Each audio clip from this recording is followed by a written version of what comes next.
Hey crew, it's Pitt, and I'm back with some more Esoterica. Today we are diving back into the works of Mrs. Helena Blavatsky. This is Isis Unveiled. We are reading aloud and discussing as we go along the various points that are brought to light by the text. It is not the format for everyone, but some people seem to find enjoyment in it, so you are more than welcome to tag along as we continue our exploration. Before we begin, however, if you are unfamiliar with me, any of my unconventional beliefs, or if at any point in time I lose you in terminology, there will be several playlists linked in the corner above, in the box down below, along with the original source material so that you can get a better understanding of who I am and why I say the things that I do. With that being said, we are going to dive in and continue our exploration of Isis Unveiled with Chapter 6. Hermes, who is of my ordinances ever the bearer, then, taking his staff, with which he the eyelids of mortals closes at will, and the sleeper, at will, reawakens. Odyssey, Book 5. I saw the Samothracian rings leap, and steel filings boil in a brass dish, so soon as underneath it was placed the magnet stone, and with wild terror seemed the iron to flee from it in stern hate. Lucretius, Book 4. But that which especially distinguishes the Brotherhood is their marvelous knowledge of the resources of the medical art. They work not by charms, but by simples. Manuscript account of the origin and attributes of the true Rosicrucians. One of the truest things ever said by a man of science is the remark made by Professor Cook in his New Chemistry. The history of science shows that the age must be prepared before scientific truths can take root and grow. The barren premonitions of science have been barren because the seeds of truth fell upon unfruitful soil. And as soon as the fullness of the time has come, the seed has taken root and the fruit has ripened. Every student is surprised to find how very little is the share of new truth which even the greatest genius has added to the previous stock. The revolution through which chemistry has recently passed is well calculated to concentrate the attention of chemists upon this fact. And it would not be strange if, in less time than has required to effect it, the claims of the alchemists would be examined with impartiality and studied from a rational point of view. To bridge over the narrow gulf which now separates the new chemistry from old alchemy is little, if any, harder than what they have done in going from dualism to the law of Avogadro. As Ampere served to introduce Avogadro to our contemporary chemist, so Reichenbach will, perhaps one day, be found to have paved the way with his OD for the just appreciation of Paracelsus. It was more than 50 years before molecules were accepted as units of chemical calculations. It may require less than half that time to cause the superlative merits of the Swiss mystic to be acknowledged. The warning paragraph about healing mediums, which will be found elsewhere, might have been written by one who had read his works. You must understand, he says, that the magnet is that spirit of life in man which the infected seeks, as both unite themselves with chaos from without, and thus the healthy are infected by the unhealthy through magnetic attraction. The primal causes of diseases afflicting mankind, the secret relations between physiology and psychology, vainly tortured by men of modern science for some clue to base their speculations upon. The specifics and remedies for every ailment of the human body, all are described and accounted for in his voluminous works. Electromagnetism, the so-called discovery of Professor Oersted, had been used by Paracelsus 3 centuries before. This may be demonstrated by examining critically his mode for curing disease. Upon his achievements in chemistry there is no need to enlarge, for it is admitted by fair and unprejudiced writers that he was one of the greatest chemists of his time. Brière de Boismont terms him a genius, and agrees with Dulles that he created a new epoch in the history of medicine. The secret of his successful, and as they were called, magic cures, lies in his sovereign contempt for the so-called learned authorities of his age. Seeking for truth, says Paracelsus, I considered with myself that if there were no teachers of medicine in this world, how would I set to learn the art? No otherwise than in the great open book of nature, written with the finger of God. I am accused and denounced for not having entered in at the right door of art. But which is the right one? Galen, Avicenna, Massue, Rossis, or honest nature? I believe the last. Through this door I entered in the light of nature, and no apothecary's lamp directed me on my way. The utter scorn for established laws and scientific formulas, this aspiration of mortal clay to commingle with the spirit of nature and look to it alone for health and help and the light of truth, was the cause of the inveterate hatred shown by the contemporary pygmies to the fire philosopher and alchemist. No wonder that he was accused of charlatanry and even drunkenness. On the latter charge, Hammond boldly and fearlessly exonerates him, and proves that the foul accusation proceeded from Operinius, who lived with him some time in order to learn his secrets, but his object was defeated. Hence the evil reports of his disciples and apothecaries.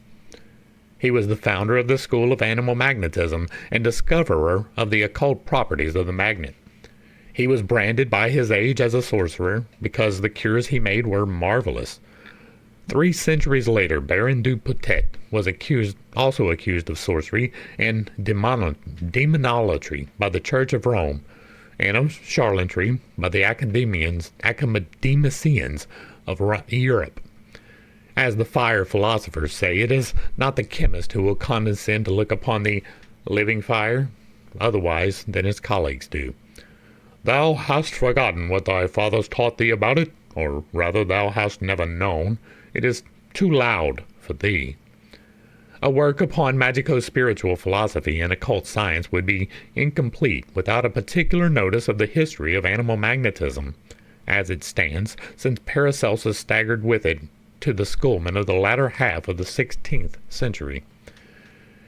We will observe, briefly, its appearance in Paris when imported from Germany by Anton Mesmer. Let us peruse with care and caution the old papers now moldering in the Academy of Sciences of that capital, for there we will find that, after having rejected in its turn every discovery that was ever made since Galileo, the immortals capped the climax by turning their backs upon magnetism and mesmerism. They voluntarily shut the doors before themselves, the doors which led to those greatest mysteries of nature, which lie hid in the dark regions of the psychical as well as the physical world. The great universal solvent, the alkahest, was within their reach. They passed it by, and now, after nearly 100 years have elapsed, we read the following confession. Still, it is true that beyond the limits of direct observation, our science, chemistry, is not infallible, and our theories and systems, although they may all contain a kernel of truth, undergo frequent changes and are often revolutionized. To assert so dogmatically that mesmerism and animal magnetism are but hallucinations implies that it can be proved. But where are these proofs, which alone ought to have authority in science?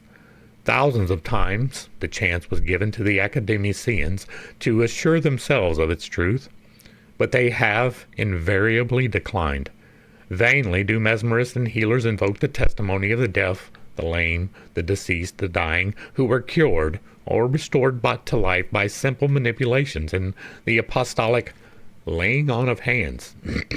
Coincidence is the usual reply when the fact is too evident to be absolutely denied. Will-o'-the-wisp, exaggeration, quackery, are favorite expressions with our but too numerous Thomases. Newton, the well-known American healer, has performed more instantaneous cures than many a famous physician of New York City has had patients in all his life. Jacob, the Zouave, has had a like success in France. Must we then consider the accumulated testimony of the last 40 years upon this subject to be all illusion, confederacy with clever charlatans, and lunacy? Even to breathe such a stupendous fallacy would be equivalent to self-accusation of lunacy.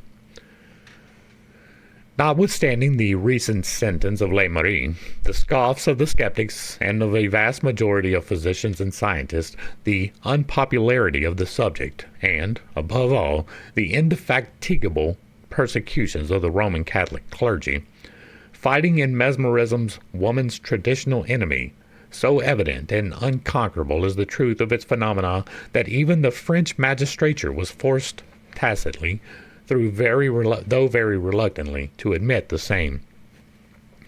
The famous clairvoyante Madame Roger was charged with obtaining money under false pretenses, in company with her mesmerist, Dr. Fortin. On May 18, 1876, she was arraigned before the Tribunal Correctionnel of the Seine. Her witness was Baron Dupotet, the Grand Master of mesmerism in France for the last 50 years. Her advocate, no less famous Jules Favre. Truth for once triumphed, and the accusation was abandoned. Was it the extraordinary eloquence of the orator, or bare facts, incontrovertible and unimpeachable, that won the day? But Le Marie, the editor of the Revue Spirit, had also facts in his favor, and moreover, the evidence of over 100 respectable witnesses, among whom were the first names of Europe. To this there is but one answer. The magistrates dare not question the fact of mesmerism. Spirit photography, spirit rapping, writing, moving, talking, and even spirit materializations can be simulated. There is hardly a physical phenomenon now in Europe and America but could be imitated, with apparatus, by a clever juggler. The wonders of mesmerism and subjective phenomena alone defy tricksters, skepticism, stern science, and dishonest mediums. The cataleptic state it is impossible to feign. Spiritualists who are anxious to have their truths proclaimed and forced on science cultivate the mesmeric phenomena. Place on the stage of Egyptian Hall a somnambulist plunged in a deep mesmeric sleep. Let her mesmerist send her free spirit to all the places the public may suggest. Test her clairvoyance and clairaudience. Stick pins into any part of her body which the mesmerist may have made his passes over. Thrust needles through the skin below her eyelids. Burn her flesh and lacerate it with a sharp instrument. Don't do that. Do not fear, exclaimed Regazzoni and Dupotet, Test NPR, Peysegur, and Dolgoruski. A mesmerized or entranced subject is never hurt. And when all of this is performed, invite any popular wizard of the day who thirsts for puffery, and is, or pretends to be, clever at mimicking every spiritual phenomena, to submit his body to the same tests. The speech of Jules Favre is reported to have lasted an hour and a half, and to have held the judges and the public spellbound by its eloquence. We, who have heard Jules Favre, believe it most readily. Only the statement embodied in the last sentence of his argument was unfortunately premature and erroneous at the same time. We are in the presence of a phenomenon which science admits, without attempting to explain. The public may smile at it, but our most illustrious physicians regard it with gravity. Justice can no longer ignore what science has acknowledged.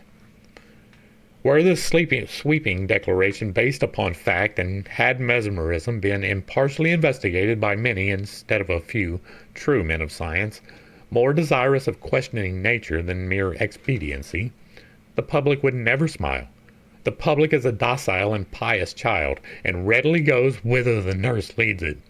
It chooses its idols and fetishes and worships them in proportion to the noise they make. That is true. And then turns round with a timid look of adulation to see whether the nurse, old Mrs. Public Opinion, is satisfied. Lactantius, the old Christian father, is said to have remarked that no skeptic in his days would have dared to maintain before a magician that the soul did not survive the body, but died together with it. For he would refute them on the spot by calling up the souls of the dead, rendering them visible to the human eyes, and making them foretell future events. So with the magistrates and bench in Madame Roget's case. Baron Dupotet was there, and they were afraid to see him mesmerize the somnambulist, and so forced them not only to believe in the phenomena, but to acknowledge it, which was far worse. And now, to the doctrine of Paracelsus. His incomprehensible, though lively style, must be read like the biblio rolls of Ezekiel, within and without. The peril of propounding heterodox theories was great in those days. The church was powerful, and sorcerers were burnt by the dozens. For this reason, we find Paracelsus, Agrippa, and Eugenius Philiathes as notable for their pious declarations as they were famous for their achievements in alchemy and magic. The full view of Paracelsus on the occult properties of the magnet are explained partially in his famous book, Archidaxarium, in which he describes the wonderful tincture, a medicine extracted from the magnet and called Magisterium Magnetis, and partially in the De Ante De and De Ante Astrorium. Library 1. But the explanations are all given in diction unintelligible to the profane. "Every peasant sees," said he, "that a magnet will attract iron, but a wise man must inquire for himself. I have discovered that the magnet, besides this visible power, that of attracting iron, possesses another and concealed power." He demonstrates further that in man lies hidden a sidereal force, which is that emanation from the stars and celestial bodies of which the spiritual form of man, the astral spirit, is composed. This identity of essence, which we may term the spirit of cometary matter, always stands in direct relation with the stars from which it was drawn, and thus there exists a mutual attraction between the two, both being magnets. The identical composition of the Earth and all other planetary bodies and man's terrestrial body was a fundamental idea in his philosophy. The body comes from the elements, the astral spirit from the stars. Man eats and drinks of the elements, for the sustenance of his body, blood and flesh. From the stars are the intellect and thoughts sustained in his spirit. The spectroscope has made good his theory as to the identical composition of man and stars. The physicists now lecture to their classes upon the magnetic attractions of the sun and planets. Of the substances known to compose the body of man, there have been discovered in the stars already hydrogen, sodium, calcium, magnesium, and iron. In all the stars observed, numbering many hundreds, hydrogen was found, except in 2. Now, if we recollect how they have deprecated Paracelsus and his theory of man and the stars being composed of like substances, how ridiculed he was by astronomers and physicists for his ideas of chemical affinity and attraction between the two, and then realize that the spectroscope has vindicated one of his assertions at least. Is it so absurd to prophesy that in time all the rest of his theories will be substantiated? And now, a very natural question is suggested. How did Paracelsus come to learn anything of the composition of the stars when, till a very recent period, till the discovery of the spectroscope in fact, the constituents of the heavenly bodies were utterly unknown to our learned academies? And even now, notwithstanding telespectroscope and other very important modern improvements, except a few elements and a hypothetical chromosphere, everything is yet a mystery for them in the stars. Could Paracelsus have been so sure of the nature of the starry host unless he had a means of which science knows nothing? Yet, knowing nothing, she would not even hear pronounced the very names of these means, which are Hermetic philosophy and alchemy. We must bear in mind, moreover, that Paracelsus was the discoverer of hydrogen, and knew well all its properties and composition long before any of the orthodox academicians ever thought of it, that he had studied astrology and astronomy, as all the fire philosophers did, and that if he did assert that man is in a direct affinity with the stars, he knew well what he asserted. The next point for the physiologist to verify in his proposition that the nourishment of the body comes not merely through the stomach, but also imperceptibly through the magnetic force which resides in all nature, and by which every individual member draws its specific nourishment to itself. Man, he further says, draws not only health from the elements when in equilibrium, but also disease when they are disturbed. Living bodies are subject to the laws of attraction and chemical affinity, as science admits. The most remarkable physical property of organic tissues, according to physiologists, is the property of imbibition. What more natural, then, than this theory of Paracelsus, that this absorbent, attractive, and chemical body of ours gathers into itself the astral or sidereal influences. The sun and the stars attract from us to themselves, and we again from them to us. What objection can science offer to this? What is it that we give off, is shown in Baron Reichenbach's discovery of the odic emanations of man, which are identical with flames from magnets, crystals, and in fact from all vegetable organisms. The unity of the universe was asserted by Paracelsus, who said that the human body is possessed of primeval stuff, or cosmic matter. The spectroscope has proved the assertion by showing that the same chemical elements which exist upon Earth and in the Sun are also found in all the stars. The spectroscope does more. It shows that all the stars are suns, similar in constitution to our own, and, as we are told by Professor Meyer, that the magnetic condition of the Earth changes with every variation upon the Sun's surface, and is said to be in subjection to emanations from the Sun. The stars, being suns, must also give off emanations which affect us in proportionate degrees. We're going to pause just briefly and talk about, yes, right? The sun absolutely has a direct influence on our weather patterns, on wind and rain. It has a direct influence upon earthquakes. It has a direct relation to hurricanes and their paths. We just learned that fairly well with Helena, even though people like to claim HARP. That was not what HARP was doing. People like to claim HARP, and they love their conspiracy theories. I am a conspiracy theorist. I'm an aficionado of conspiracy theories. I like to hear all of them. I do not believe all of them, but the ones that are substantial, I will defend. I will talk about. The HARP thing, not that. But the sun, just prior to Helena, which devastated western North Carolina and eastern Tennessee, was directly related to emanations from the sun 3 days prior. It is something that you can look at and see happen if you are looking in the correct place. And if you would like more information on how, in particular, to look in the right place, Ben Davidson over at Suspicious Observers will definitely help you to get a grip on that. In our dreams, says Paracelsus, we are like the plants, which have also the elementary and vital body, but possess not the spirit. In our sleep, the astral body is free, and can, by the elasticity of its nature, either hover around in proximity with its sleeping vehicle, or soar higher to hold converse with its starry parents, or even communicate with its brothers at great distances. Dreams of a prophetic character, prescience and present wants, are the faculties of the astral spirit. To our elementary and grosser body, these gifts are not imparted, for at death it descends into the bosom of the earth and is reunited to the physical elements, while the several spirits return to the stars. The animals, he adds, also have their presentiments, for they too have an astral body.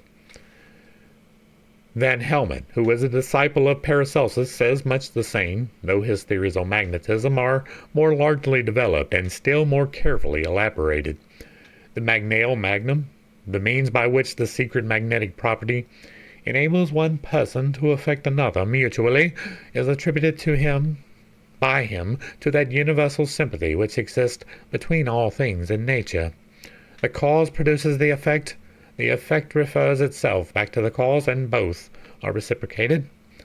Magnetism, he says, is an unknown property of a heavenly nature, very much resembling the stars, and not at all impeded by any boundaries of time, of space or time. Every created being possesses his own celestial power and is closely allied with heaven.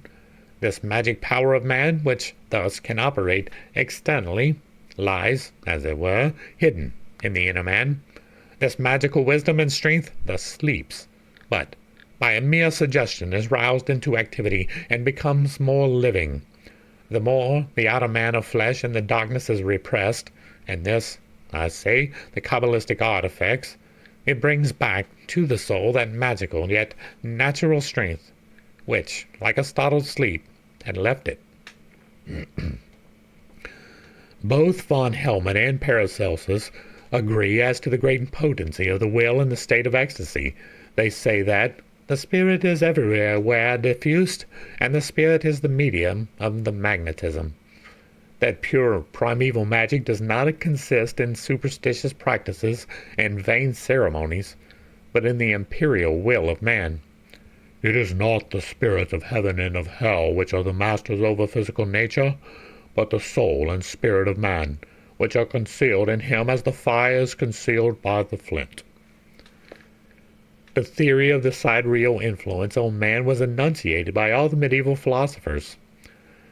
The stars consist equally of the elements of earthly bodies, says Cornelius Agrippa, and therefore the ideas attract each other. Influences only go forth through the help of the spirit, but this spirit is diffused through the whole universe and is in full accord with the human spirits. The magician who would acquire supernatural powers must possess faith, love, and hope. In all things there is a secret power concealed, and thence come the miraculous powers of magic. The modern theory of General Pleasanton singularly coincides with the views of the fire philosophers. His view of the positive and negative electricities of man and woman, and the mutual attraction and repulsion of everything in nature, seems to be copied from that of Robert Fludd, the Grand Master of the Rosicrucians of England. When two men approach each other, says the fire philosopher, their magnetism is either passive or active, that is, positive or negative. If the emanations which they send out are broken or thrown back, there arises antipathy.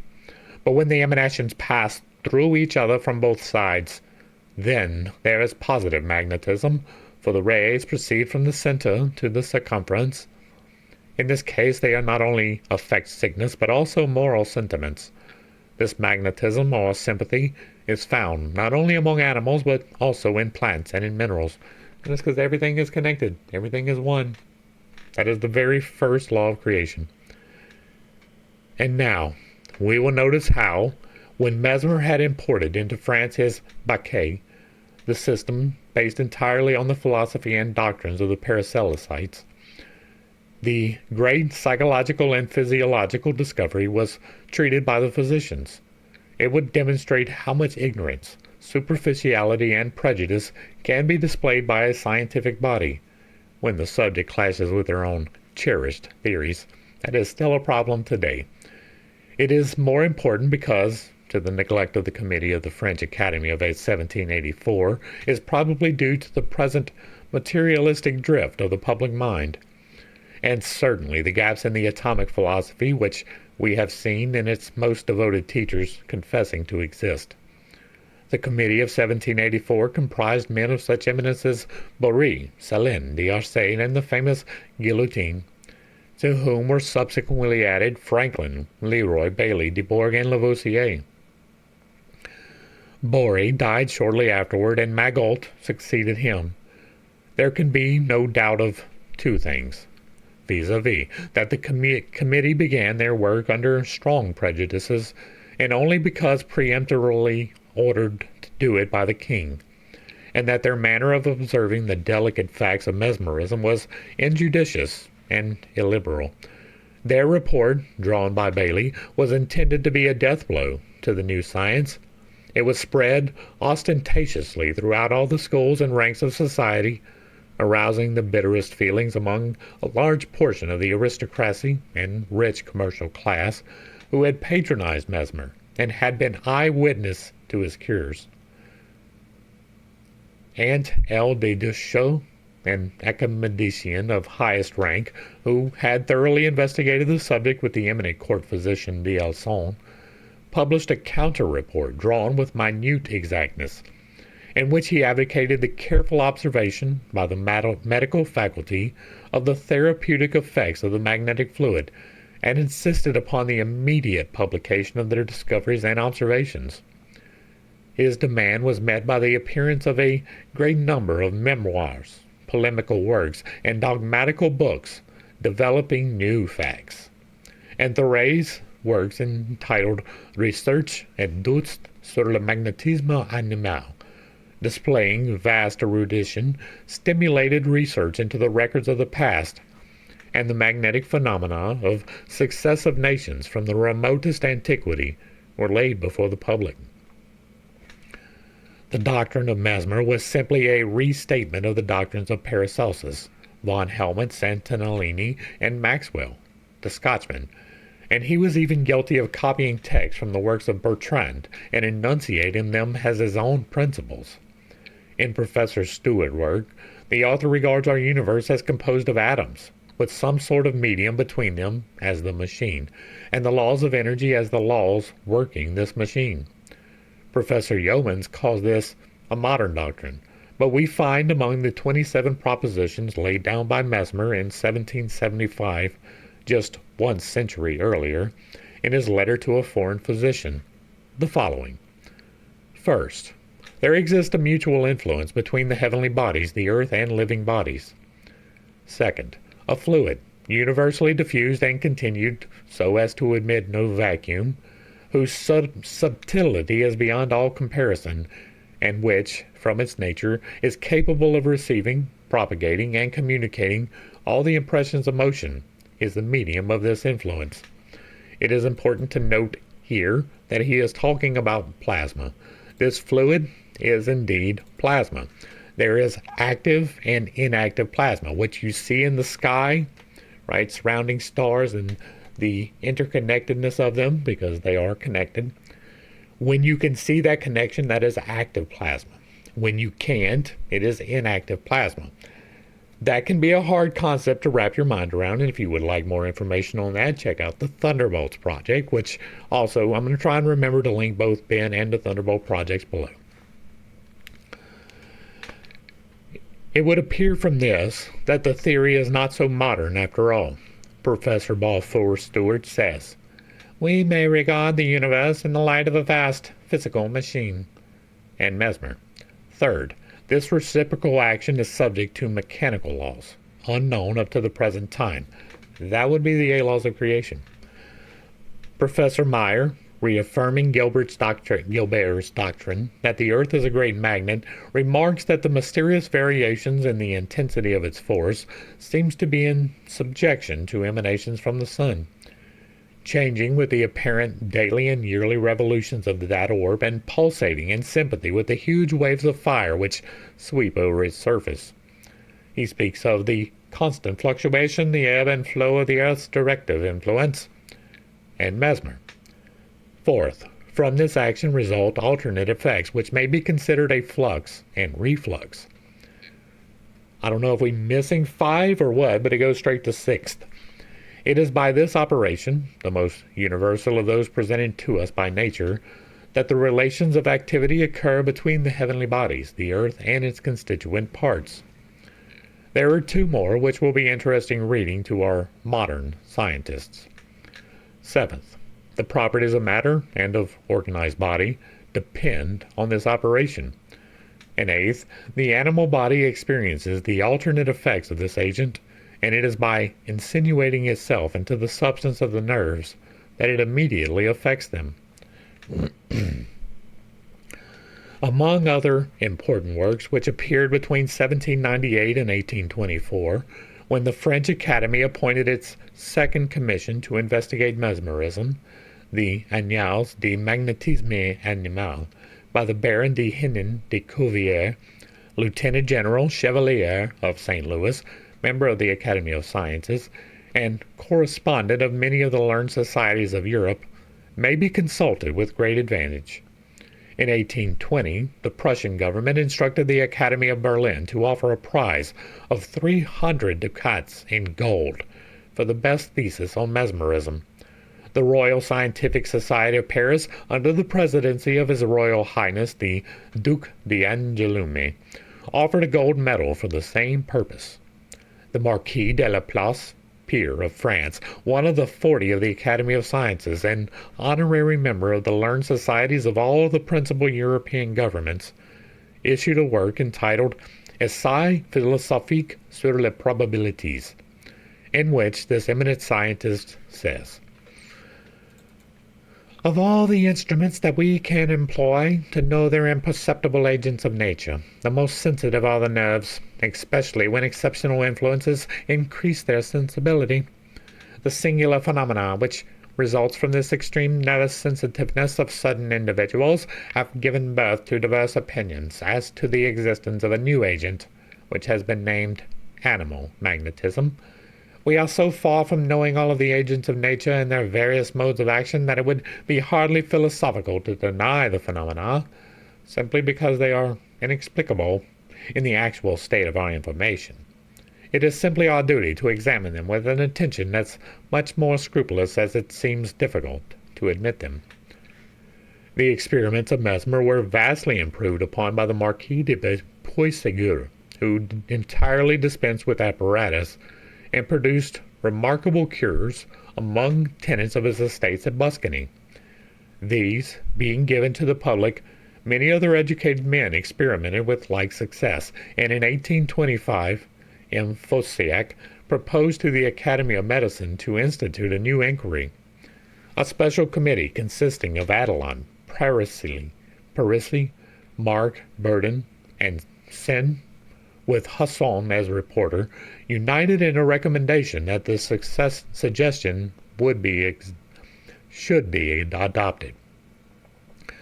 They make the manly avowal that "in science no decision whatsoever is absolute and irrevocable," and afforded us the means to estimate the value which should be attached to the conclusions of the Franklin Committee of 1784, by saying that "the experiments on which this judgment was founded appear to have been conducted without the simultaneous and necessary assembling together of all the commissioners, and also with moral predispositions, which, according to the principles of the fact which they were appointed to examine, must cause their complete failure."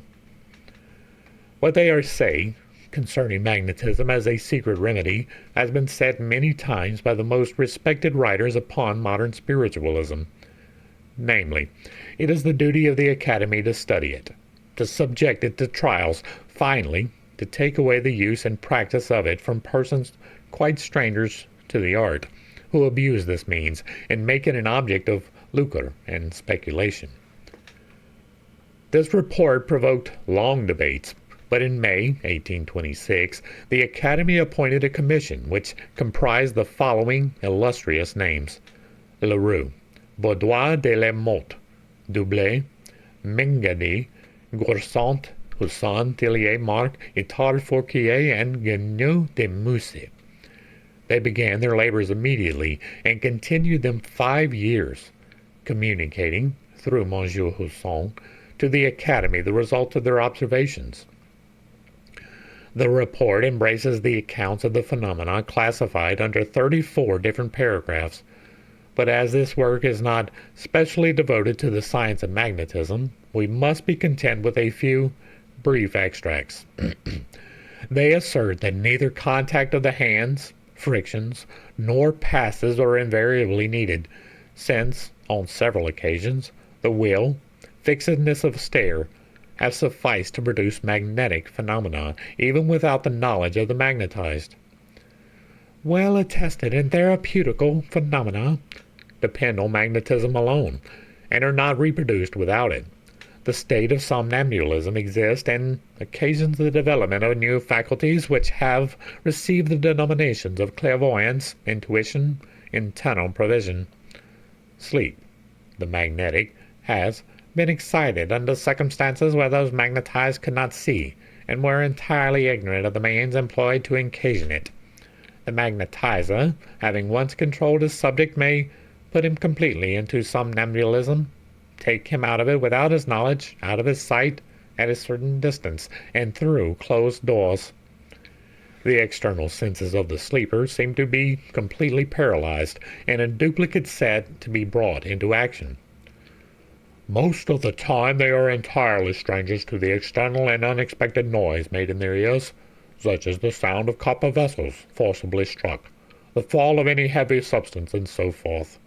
One may make them respire hydrochloric acid or ammonia without inconveniencing them by it, or even without even a suspicion on their part. The committee could tickle their feet, nostrils, and the angles of the eyes by the approach of a feather, pinch their skin so as to produce ecchymiosis, prick it under the nails with pins plunged to a considerable depth, without evincing of any pain, or by the sign of being at all aware of it. In a word, we have seen one person who was insensible to one of the most painful operations of surgery, and whose countenance, pulse, or respiration did not manifest the slightest emotion. So much for the external senses. Now, let us see what they have to say about internal ones, which may fairly be considered as proving a marked difference between man and a mutton protoplasm. Whilst they are in the state of somnambulism, say the committee, the magnetized persons we have observed retain the exercise of the faculties which they have whilst awake. Their memory even appears to be more faithful and more extensive. We have seen two somnambulists distinguish, with their eyes shut, the objects placed before them. They have told, without touching them, the color and value of the cards. They have read words traced with the hand, or some lines of books opened by mere chance. This phenomenon took place even when the opening of the eyelids was accurately closed by means of the fingers. We met, in two somnambulists, the power of foreseeing acts more or less complicated of the organism. One of them announced several days, nay, several months beforehand, the day, the hour, and the minute when epileptic fits would come on and return. The other declared the time of the cure. Their previsions were realized with remarkable exactness. The commission to say that it has collected and communicated facts sufficiently important to induce it to think that the Academy should encourage the researches on magnetism as a very curious branch of psychology and natural history. The committee also conclude by saying that the facts are so extraordinary that they scarcely imagine that the Academy will concede their reality, but protest that they have been throughout animated by motives of a lofty character. The love of science, and by the necessity of justifying the hopes which the Academy had entertained of our zeal and our devotion. Their fears were fully justified by the conduct of at least one member of their own number, who had absented himself from the experiments, and, as M. Husson tells us, did not deem it right to sign the report. This was Magendie, the physiologist, who, despite the fact stated by the official report that he had not been present at the experiments, did not hesitate to devote 4 pages on his famous work on human physiology to the subject of mesmerism, and after summarizing its alleged phenomena, without endorsing them as unreservedly as the erudition and scientific acquirements of his fellow committeemen would seem to have exacted, says, "Self-respect and the dignity of the profession demand circumspection on these points. He, the well-informed physician, will remember how readily mystery glides into charlatanry, and how apt the profession is to become degraded even by its semblance when countenanced by respectable practitioners." No word in the context let his readers into the secret that he had been duly appointed to the Academy, by the Academy, to serve on the Commission of 1826, had absented himself from its sittings, had so failed to learn the truth about mesmeric phenomena, and was now pronouncing judgment ex parte. Self-respect and dignity of the profession probably exacted silence. 38 years later, an English scientist, whose specialty is the investigation of physics, and whose reputation is even greater than that of Magendie, stooped to as unfair a course of conduct. When the opportunity offered to investigate the spiritualistic phenomena, and aid in taking it out of the hands of ignorant and dishonest investigators, Professor John Tyndall avoided the subject, but in his Fragments of Science, he was guilty of the ungentlemanly expressions which we have quoted in another place. But we are wrong. He made one attempt, and that sufficed. He tells us in the fragments that he once got under a table to see how the wraps were made, and arose with a despair for humanity such as he had never felt before. Israel Putnam, crawling on hand and knee to kill the she-wolf in her den, partially affords a parallel by which to estimate the chemist's courage in groping in the dark after the ugly truth. But Putnam killed his wolf, and Tyndall was devoured by his. Sub mensa desperatio should be the motto on his shield. Speaking of the report of the committee of 1824, Dr. Alphonse Test, a distinguished contemporaneous scientist, says that it produced a great impression on the Academy, but few convictions. No one could question the veracity of the commissioners, whose good faith as well as great knowledge were undeniable, but they were suspected of having been dupes.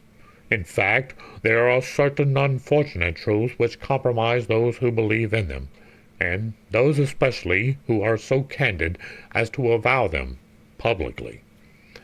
How true this is, let the records of history, from the earliest times to this very day, attest. When Professor Robert Hare announced the preliminary results of his spiritualistic investigations, he, albeit one of the most eminent chemists and physicists in the world, was, nevertheless, regarded as a dupe. When he proved that he was not, he was charged with having fallen into dotage, the Harvard professors denouncing his insane adherence to the gigantic humbug. It's nice to see that even back then, Harvard was absolutely ignorant. When the professor began his investigations in 1853, he announced that he felt called upon as an act of duty to his fellow creatures to bring whatever influence he possessed to the attempt to stem the tide of popular madness, which, in defiance of reason and science, was fast setting in favor of the gross delusion called spiritualism. Though, according to his declaration, he entirely coincided with Faraday's theory of table turning, he had the true greatness which characterizes the princes of science, to make his investigation thorough, and then tell the truth. How he was rewarded by his lifelong associates, let his own words tell. In an address delivered in New York in September of 1854, he says that he had been engaged in scientific pursuits for upwards of half a century, and his accuracy and precision had never been questioned, until he had become a spiritualist, while his integrity as a man had never in his life been assailed, until the Harvard professors fulminated their report against that which he knew to be true and which they did not know to be false. How much mournful pathos is expressed in these few words. An old man of 76, a scientist of half a century, deserted for telling the truth. And now Mr. A.R. Wallace, who had previously been esteemed among the most illustrious of British scientists, having proclaimed his belief in spiritualism and mesmerism, is spoken of in terms of compassion.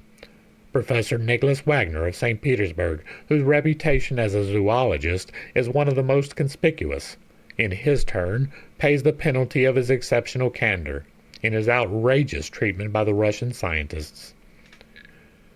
There are scientists and scientists, and if the occult sciences suffer in the instance of modern spiritualism for the malice of one class, nevertheless they have had their defenders at all times among men whose names have shed luster upon science itself.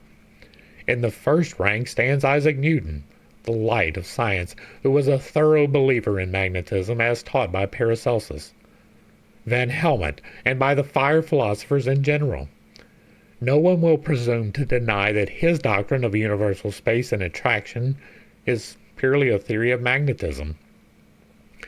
If his own words mean anything at all, they mean that he based all his speculations upon the soul of the world, the great universal magnetic agent, which he called divine sensorium. Here he says, the question is of a very subtle spirit which penetrates through all, even the hottest bodies, and which is concealed in their substance. Through the strength and activity of the spirit, bodies attract each other and adhere together when brought into contact. Through it, electrical bodies operate at the remotest distance, as well as near at hand, attracting and repelling. Through the spirit the light also flows and is refracted and reflected and warms bodies. All senses are excited by the spirit, and through it the animals move their limbs. But these things cannot be explained in few words, and we have not yet sufficient experience to determine fully the laws by which this universal spirit operates. There are two kinds of magnetization. The first is purely animal, and the other transcendent and depending upon the will and knowledge of the mesmerizer, as well as on the degree of spirituality of the subject and his capacity to receive the impressions of the astral light. But now it is next to ascertain that clairvoyance depends a great deal more on the former than on the latter. To the power of an adept like Duputé, the most positive subject will have to submit. If his sight is ably directed by the mesmerer, magician, or spirit, the light must yield up its most secret records to our scrutiny. 4. If it is a book which is ever closed to those who see and do not perceive, on the other hand, it is ever open for the one who wills to see it opened. It keeps an unmutilated record of all that was, that is, or ever will be. The minutest acts of our lives are imprinted on it, and even our thoughts rest photographed on its eternal tablets. It is the book which we see opened by the angel in the Revelation, which is the book of life, and out of which the dead are judged according to their works. It is, in short, the memory of God. The oracles assert that the impression of thoughts, characters, men, and other divine visions appear in the ether. In this, the things without figure are figured, says an ancient fragment of the Chaldean oracles of Zoroaster. Thus, ancient as well as modern wisdom, Vaticanation and science agree in corroborating the claims of the Kabbalists. It is on the indestructible tablets of the astral light that is stamped the impression of every thought we think and every act we perform, and that future events, long of forgotten causes, are already delineated as a vivid picture for the eye of the seer and prophet to follow. Memory, the despair of the materialist, the enigma of the psychologist, the sphinx of science, is to the student of old philosophies merely a name to express that power which man unconsciously exerts and shares with many of the inferior animals, to look with inner sight into the astral light, and there behold the images of past sensations and incidents, instead of searching the cerebral ganglia for micrographs of the living and the dead, the scenes that we have visited of incidents in which we have borne a part. They went to the vast repository where the records of every man's life, as well as every pulsation of the visible cosmos, are stored up for all eternity. They are talking here about the Akashic records, which we have talked about in this study already once, but I believe that it is true because I have glimpsed into it. I have not waded into it and taken out a lot of knowledge, but I have seen the records. And so I do believe that that is a possibility, right?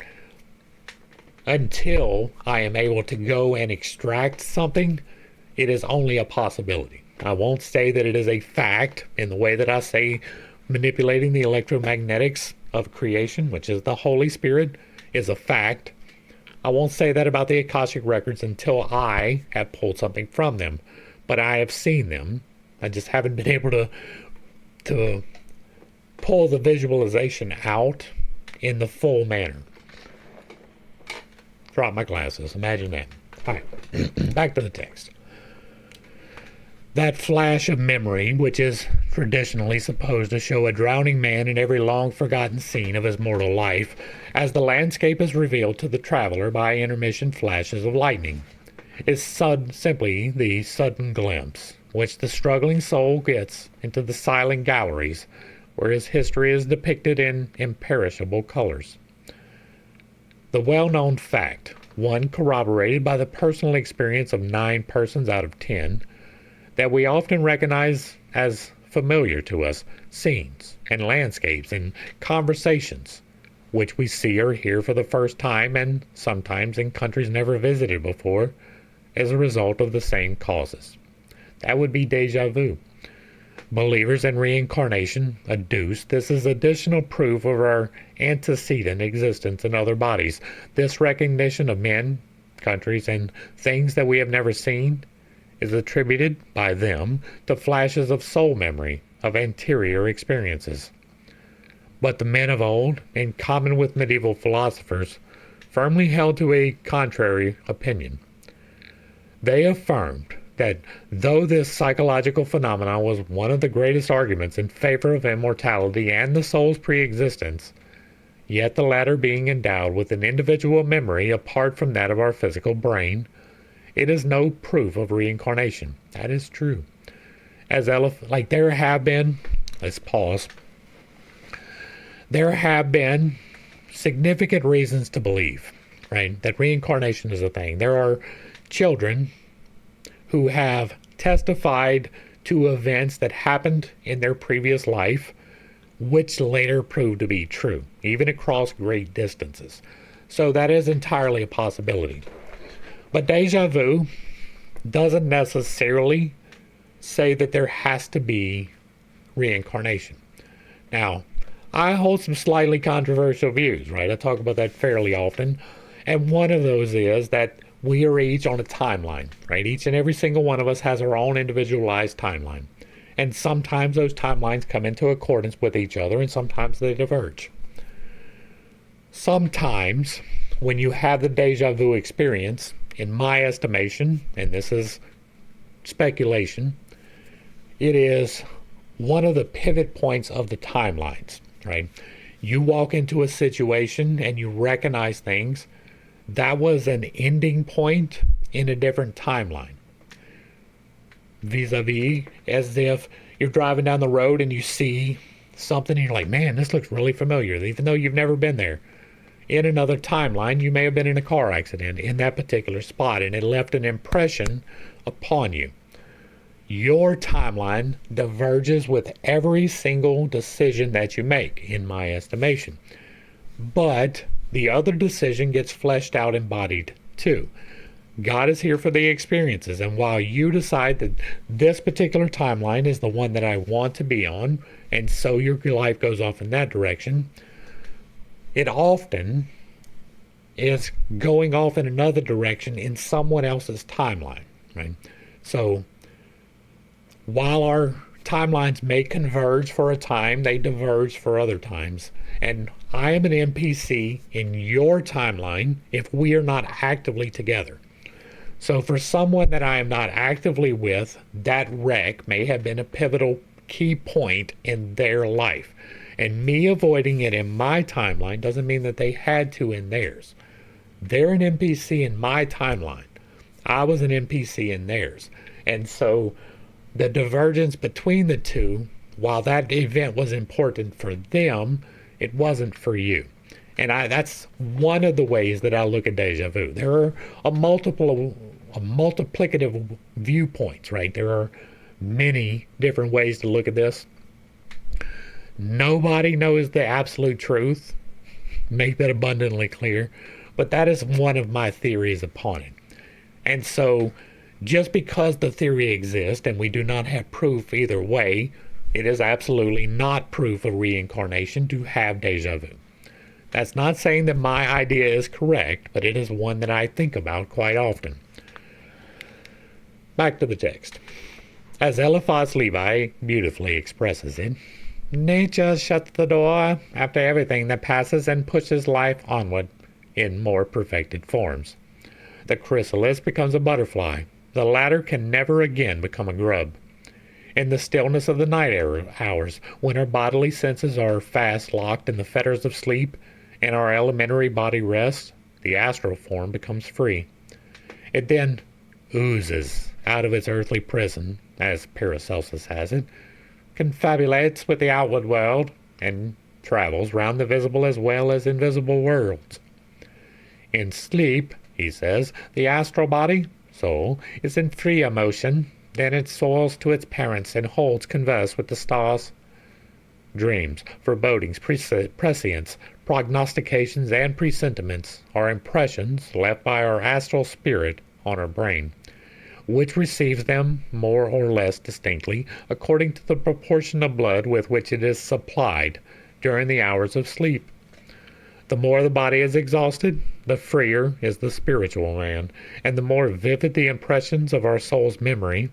In heavy and robust sleep, dreamless and uninterrupted, upon awakening to outward consciousness, men may sometimes remember nothing, but the impressions of scenes and landscapes which the astral body saw in its peregrinations are still there, though lying latent under the pressure of matter. They may be awakened at any moment, and then, during such flashes of man's inner memory, there is an instantaneous interchange of energies between the visible and invisible universes, between the micrographs of the cerebral ganglia and photoscenographic galleries of the astral light. A current is established, and a man who knows that he has never visited in body nor seen the landscape, and a person that he recognizes may well assert that still has he seen and knows them, for the acquaintance was formed while traveling in spirit. That is entirely possible. To this, the physiologist can have but one objection. They will answer that in natural sleep, perfect and deep, half of our nature, which is volitional, is in the condition of inertia, hence unable to travel, the more so as the existence of any individual astral body or soul is considered by them to be little else than poetical myth. Blumenbach assures us that in the state of sleep, all intercourse between mind and body is suspended, an assertion which is denied by Dr. Richardson, FRS, who honestly reminds the German scientist that the precise limits and connections of mind and body being unknown, it is more than should be said.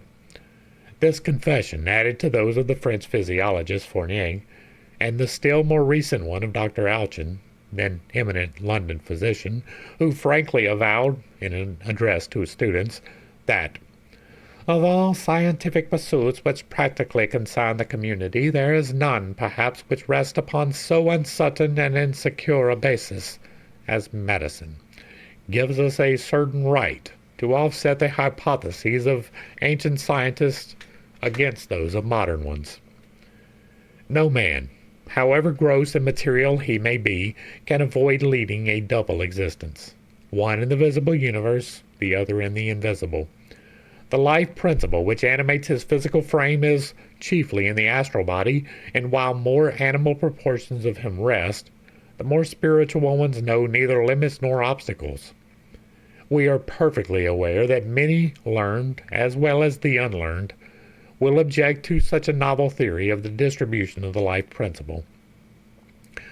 They would prefer remaining in blissful ignorance and go on confessing that no one knows or can pretend to tell whence and whither this mysterious agent appears and disappears, than to give one moment's attention to what they consider old and exploded theories.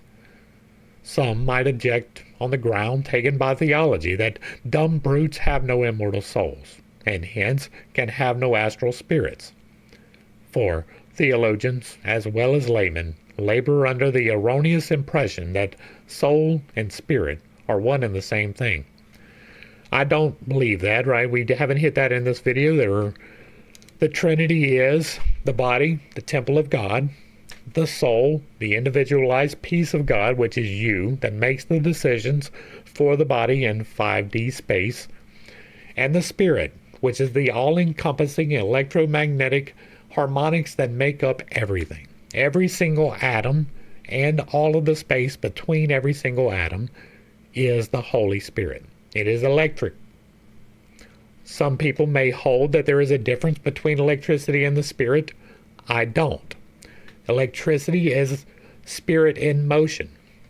Most of the time it is not in motion. It is motionless. For the most part, everything does vibrate, right? Every atom has motion within it, even the simplest one. Hydrogen's first, right? It has 1, 1, and 1. Those encircle each other. It is in motion. Everything is in motion, even though some things appear to be still, right? Me holding this together and just holding it there without it moving, it appears to be not in motion, but every single atom inside of this plastic is indeed in motion. And so to me, the soul and the spirit are not the same thing. The soul is the part that makes the decisions. It is the intelligent, cognitive part of you. The spirit is the part that allows the next to happen. It changes the now into the next. It is electric. It is the electromagnetic harmonics of life. And yes, magnetics plays an enormous part in holding your body together. Back to the text. But if we study Plato and other philosophers of old, we may readily perceive that while the irrational soul, by which Plato meant our astral body, or the more ethereal representation of ourselves, can have at best only a more or less prolonged continuity of existence beyond the grave, the divine spirit, wrongly termed soul by the Church, is immortal by its very essence. Any Hebrew scholar will readily appreciate the distinction who comprehends the difference between the two words ruah and nefesh. If the life principle is something apart from the astral spirit and in no way connected with it, why is it that the intensity of the clairvoyant powers depends so much on the bodily prostration of the subject? The deeper the trance, the less signs of life the body shows, the clearer become the spiritual perceptions, and the more powerful are the soul's visions. The soul, disburdened by the bodily senses, shows activity of power in a far greater degree of intensity than it can in a strong, healthy body. Brière de Bosmont gives the repeated instances of this fact. The organs of sight, smell, taste, touch, and hearing are proved to become far acuter in a mesmerized subject, deprived of the possibility of exercising them bodily, than while he uses them in his normal state. Such facts alone, once proved, ought to stand as invincible demonstrations of the continuity of individual life, at least for a certain period after the body has been left by us, either by reason of its being worn out or by accident. But though, during its brief sojourn on earth, our soul may be assimilated to a light hidden under a bushel, it still shines more or less bright and attracts to itself the influences of kindred spirits, and when a thought of good or evil is begotten in our brain, it draws to it impulses of like nature as irresistibly as the magnet attracts iron filings. This attraction is also proportionate to the intensity with which the thought impulse makes itself felt in the ether. And so will be understood how one man may impress himself upon his own epoch so forcibly that the influence may be carried through the ever-interchanging currents of energy between the two worlds, the visible and the invisible, from one succeeding age to another, until it affects a large portion of mankind. How much the authors of the famous work, entitled The Unseen Universe, may have allowed themselves to think in this direction, it would be difficult to say, but they have not told all they might be that will be inferred from the following language. Regard it as you please. There can be no doubt that the properties of the ether are of a much higher order in the arcana of nature than those of tangible matter, and as even the high priest of science still find the latter far beyond their comprehension, except in numerous but minute and often isolated particulars, it would not become us to speculate further. It is sufficient for our purpose to know from what the ether certainly does, that it is capable of vastly more than any has yet ventured to say. One of the most interesting discoveries of modern times is that the faculty which enables a certain class of sensitive persons to receive from any object held in the hand or against the forehead impressions of the character or appearance of the individual, or any other object with which it had previously been in contact. Thus, a manuscript, painting, article of clothing, or jewelry, no matter how ancient, conveys to the sensitive a vivid picture of the writer, painter, or wearer, even though he lived in the days of Ptolemy or Enoch. Nay, more, a fragment of an ancient building will recall its history, and even the scenes which transpired within or about it.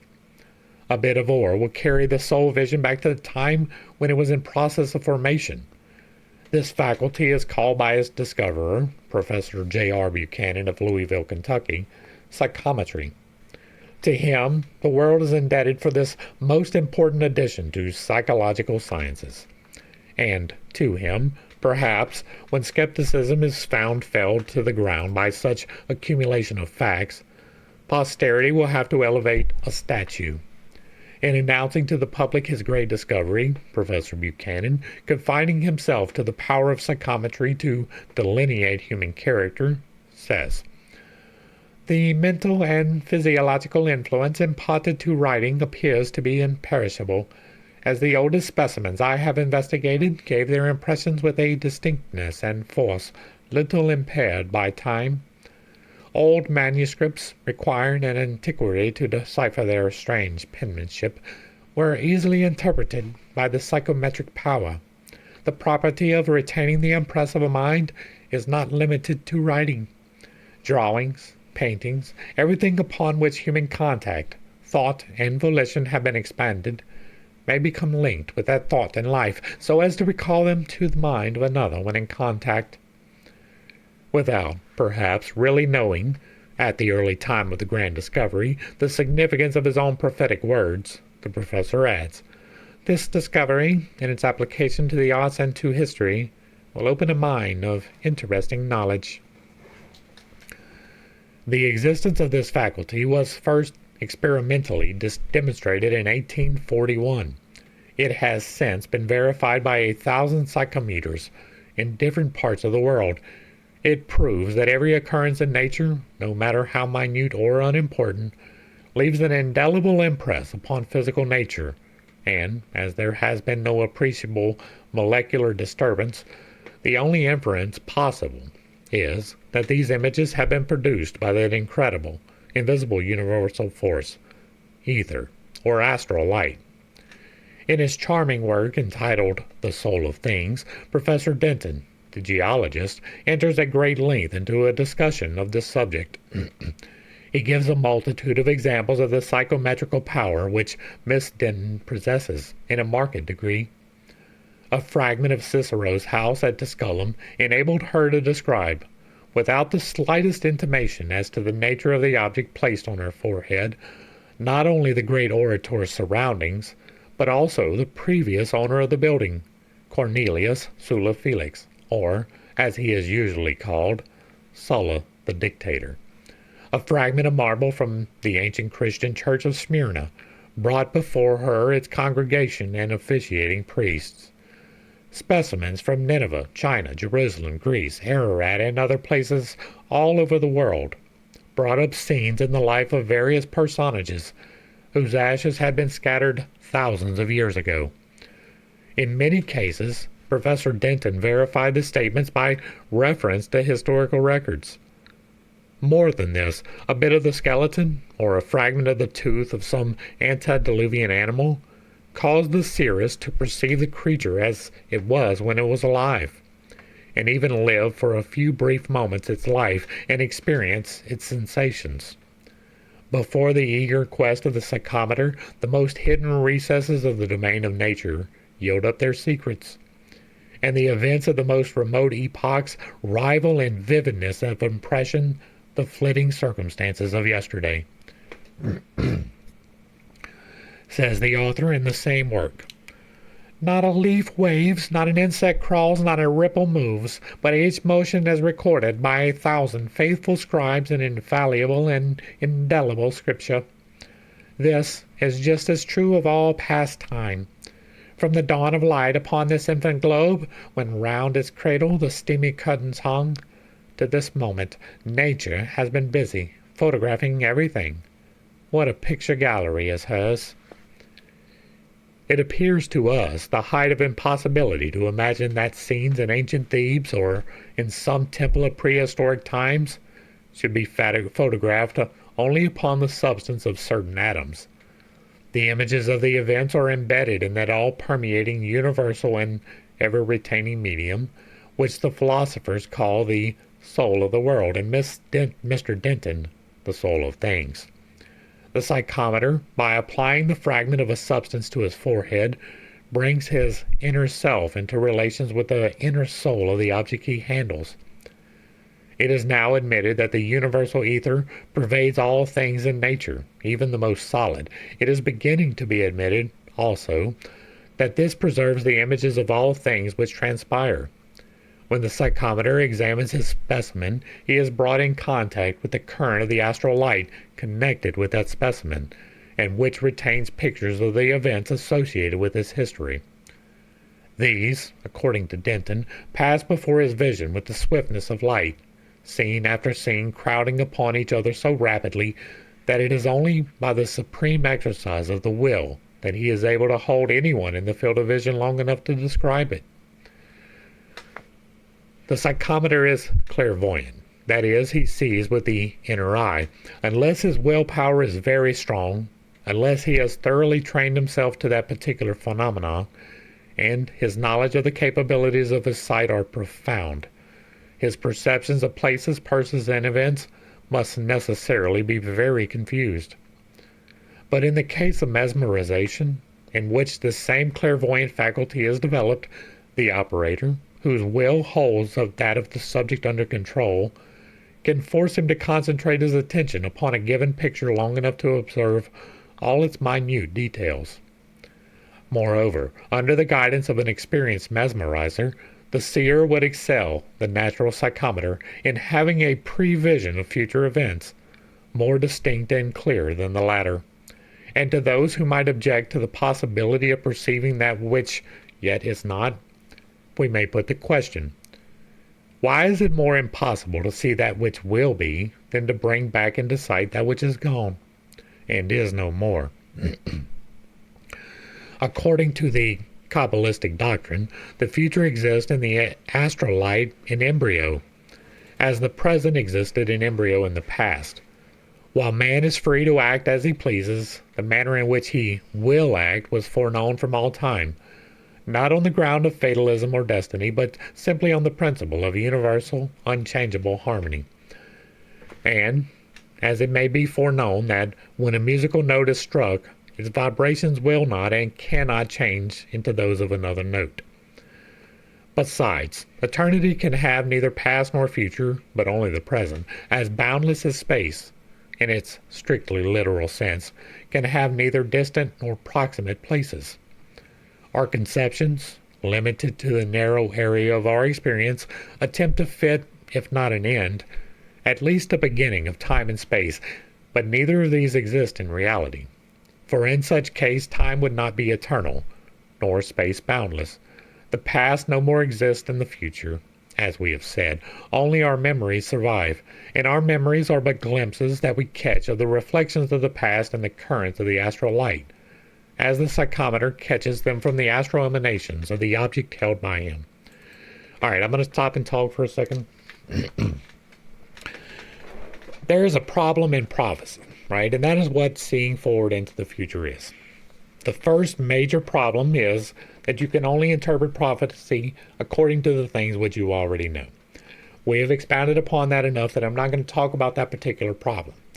The other particular problem is that there are very many different ways that the future can go.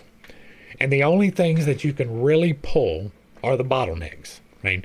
You can look forward a little bit into time, I am sure, although I have not done it myself, so it is speculation. And you can see things tomorrow, next week, even next year. But those are subjective. Those can be changed. Anything in the future that you see outside of the bottlenecks are able to be changed. Now, what are bottlenecks? Bottlenecks are things that are predetermined that we have to go through. You have personal bottlenecks in your life, and there are bottlenecks for all of us. World War II was a bottleneck for humanity. The Civil War was a bottleneck for humanity. The discovery of gunpowder was a bottleneck for humanity. All of these things had to happen for future to play out. Whether or not I put my glasses on right now, or if I take them off, is the decision that I make. You, a week ago, looking into the future right now, could see me put on my glasses, and then while I am in the middle of this discussion, I can decide not to. And I would never put them on, and your vision of me in the future would be flawed, because it wasn't a bottleneck. The bottlenecks you can see because they must happen. They are an agreed to thing. All of the minute decisions, whether you're going to have cereal or eggs and toast for breakfast, are up to you. You can change those. The bottlenecks are pretty much written in stone. So, looking forward into time, you can only bank upon the bottlenecks, right? Things that are super effective, like the loss of a job can be a bottleneck. It doesn't have to be, but most likely it is, right? The loss of a spouse, that's almost certainly a bottleneck.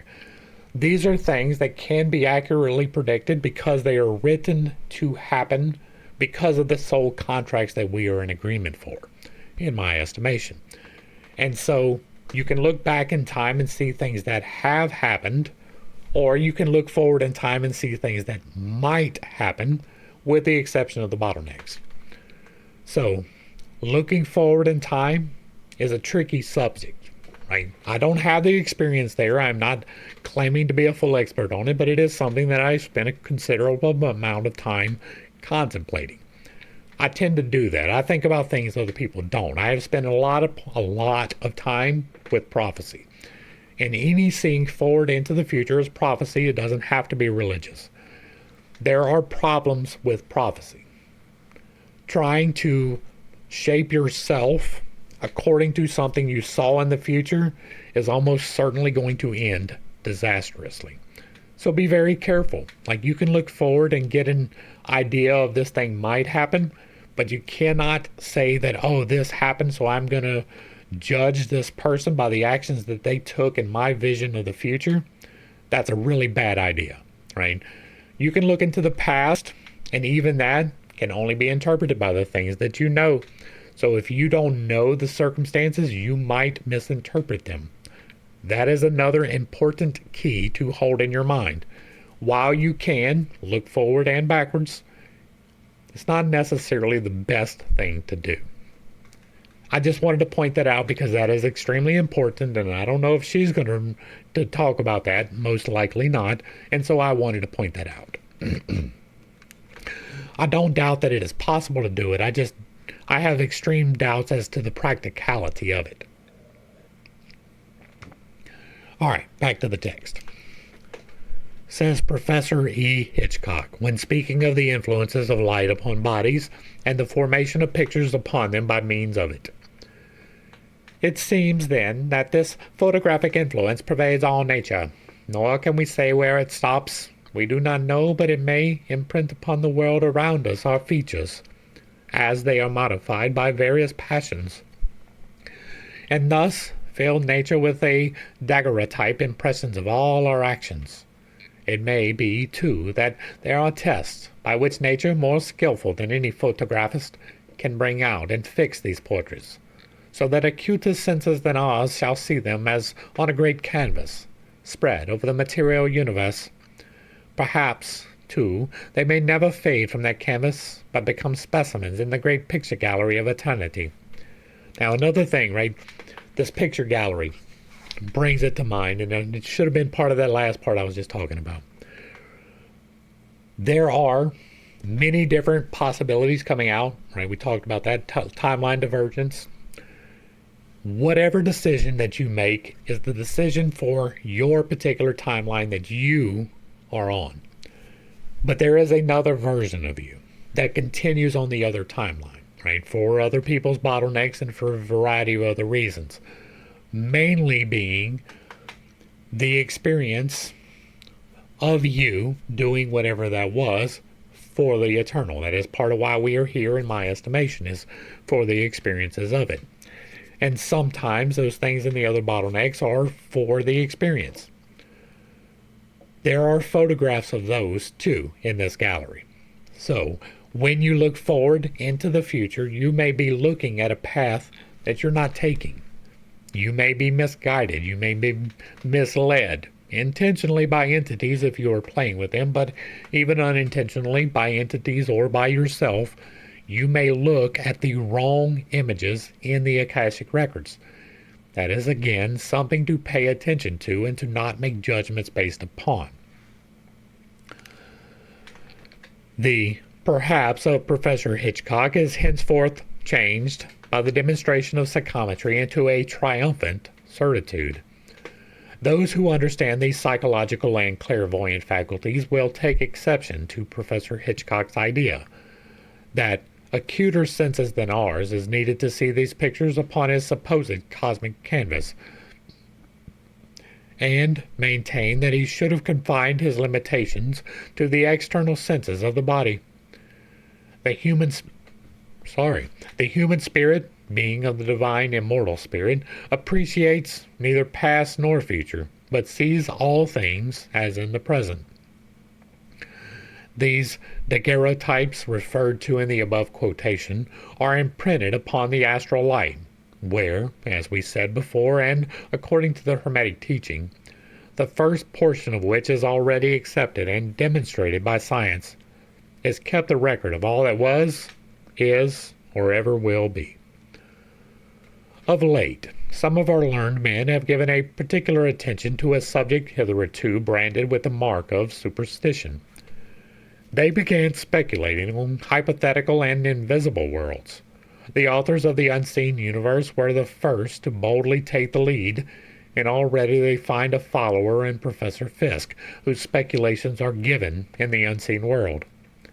Evidently, the scientists are probing the insecure ground of materialism and feeling it trembling under their feet, are preparing for a less dishonorable surrender of arms in case of defeat. Jevons confirms Babbage, and both firmly believe that every thought, displacing the particles of the brain and setting them in motion, scatters them throughout the universe, and think that each particle of the existing matter must be a register of all that has happened. On the other hand, Dr. Thomas Young, in his lectures on natural philosophy, most positively invites us to speculate with freedom on the possibility of independent worlds, some existing in different parts, others pervading each other, unseen and unknown, in the same space, and others again to which space may not be a necessary mode of existence. If scientists, proceeding from a strictly scientific point of view, such as the possibility of energy being transferred in the invisible universe, and on the principle of continuity, indulge in such speculations, why should occultists and spiritualists be refused the same privilege? Ganglionic impressions on the surface of polished metal are registered and may be preserved for an indefinite space of time, according to science. And Professor Draper illustrates the fact most poetically. A shadow, says he, never falls upon a wall without leaving thereupon a permanent trace, a trace which might be made visible by resorting to proper processes. The portraits of our friends, or landscape views, may be hidden on the sensitive surface from the eye, but they are ready to make their appearance as soon as the proper developers are resorted to.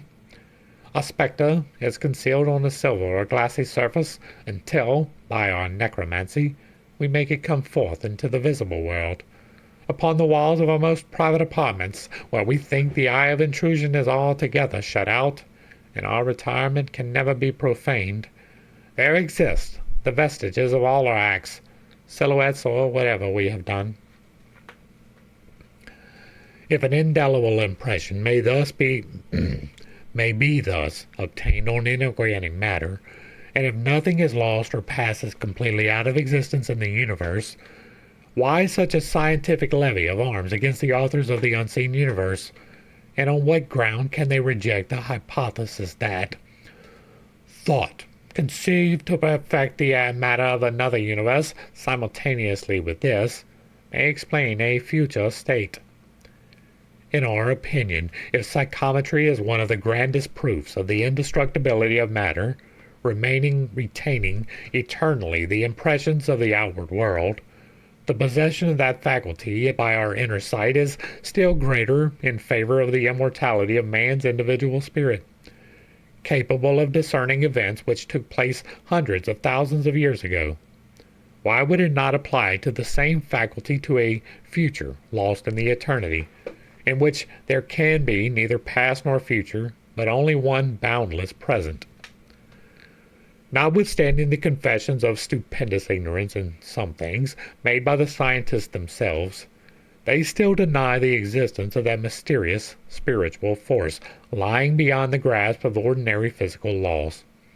They still hope to be able to apply to living beings the same laws which they have found to answer in reference to dead matter, and, having discovered what the Kabbalists term the gross purgations of ether, light, heat, electricity, and motion, they have rejoiced over their good fortune, counted as vibrations in producing the colors of the spectrum, and, proud of their achievements, refused to see any further.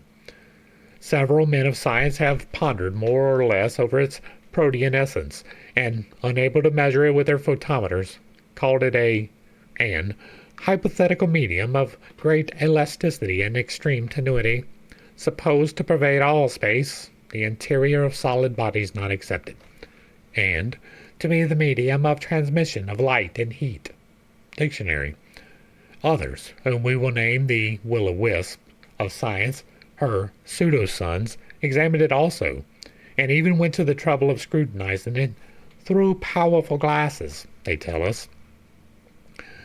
But, perceiving neither spirits nor ghosts in it, and failing, equally, to discover in its treacherous waves anything of a more scientific character, they turned round and called all believers in immortality in general, and spiritualists in particular, insane fools and visionary lunatics, the whole, in doleful accents, perfectly appropriate to the circumstance of such a sad failure.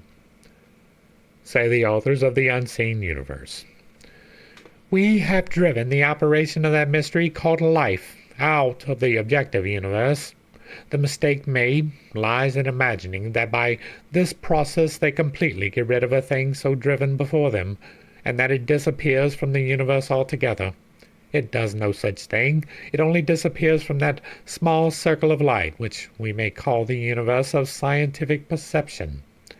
Call it the trinity of mystery of matter, the mystery of life, and the mystery of God. And these three are one. Taking the ground that the visible universe must suddenly, in transformable energy and probably in matter, come to an end, and the principle of continuity still demanding a continuance of the universe, the authors of this remarkable work find themselves forced to believe that there is something beyond that which is visible, and that the visible system is not the whole universe, but only, it may be, a very small part of it.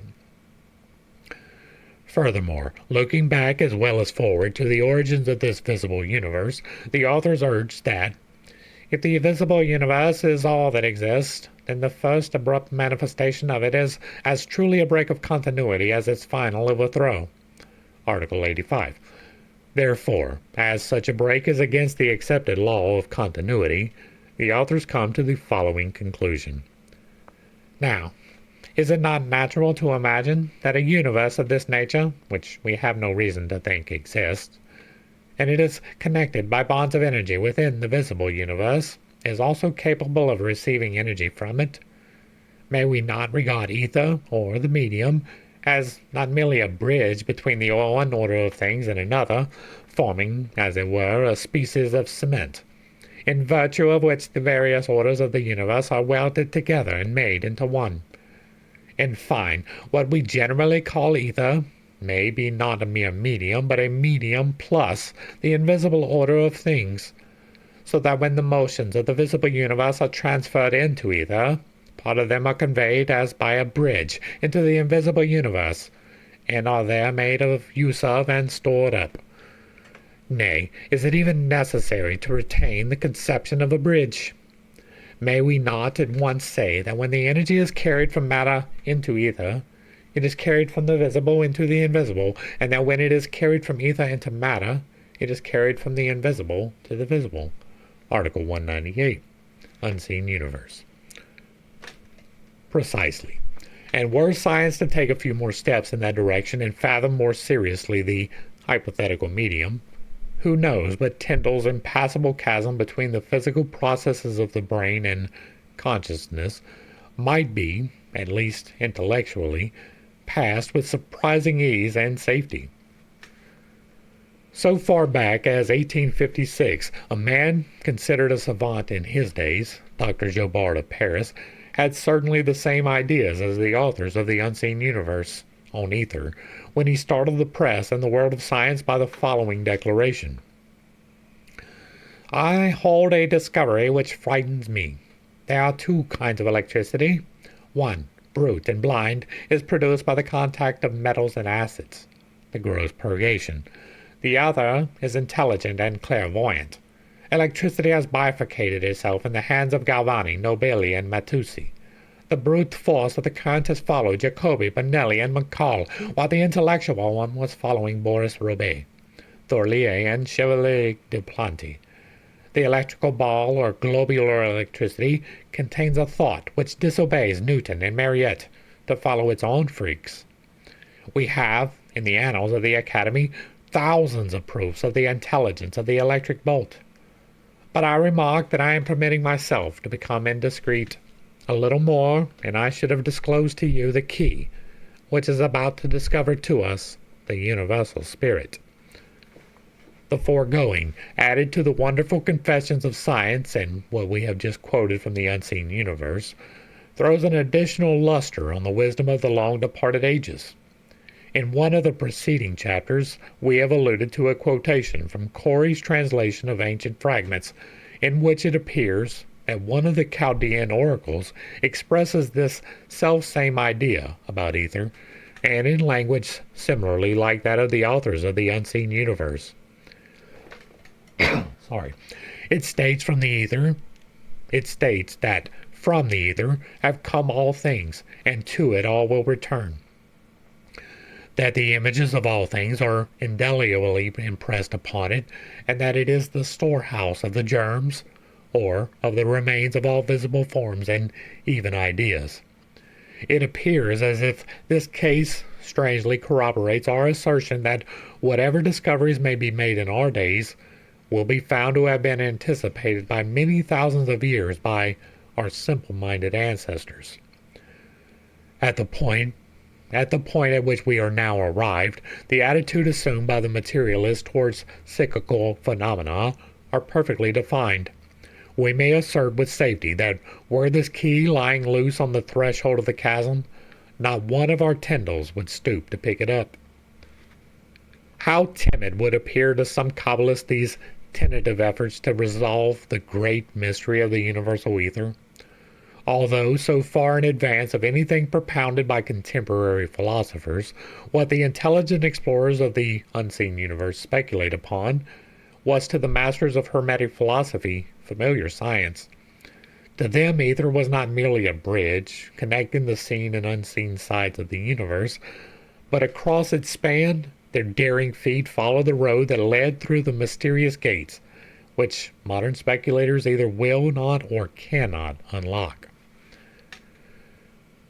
The deeper the research of the modern explorer, the more often he comes face to face with the discoveries of the ancients. Does Elie de Beaumont, the great French geologist, venture a hint upon the terrestrial circulation in relation to some elements in the Earth's crust? He finds himself anticipated by the old philosophers.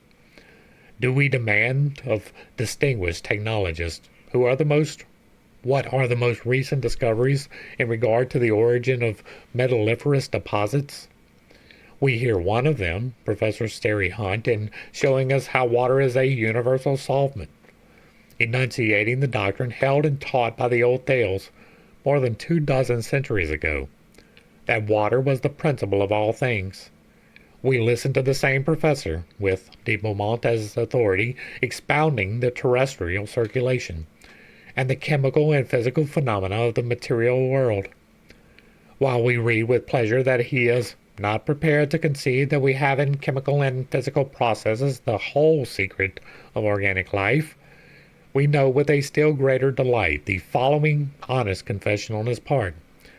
Still, we are, in many respects, approximating the phenomena of the organic world of those of the mineral kingdom, and we, at the same time, learn that these so far interest and depend upon each other that we begin to see a certain truth underlying the notion of those old philosophers who extend to the mineral world the notion of a vital force, which led them to speak of the earth as a great living organism, and to look upon the various changes of its air, its waters, and its rocky depths as processes belonging to the life of our planet.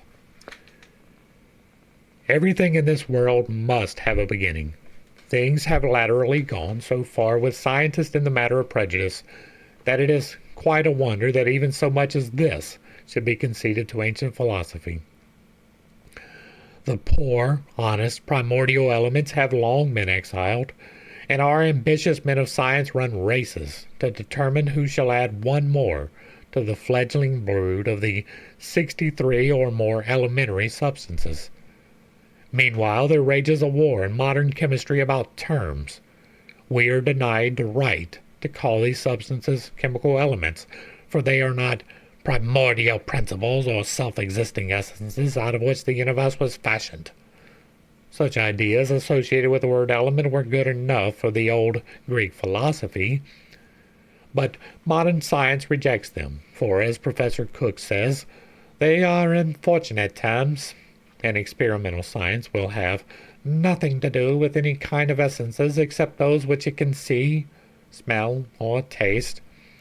It must have those which can be put in the eye, the nose, or the mouth. It leaves others to the metaphysicians.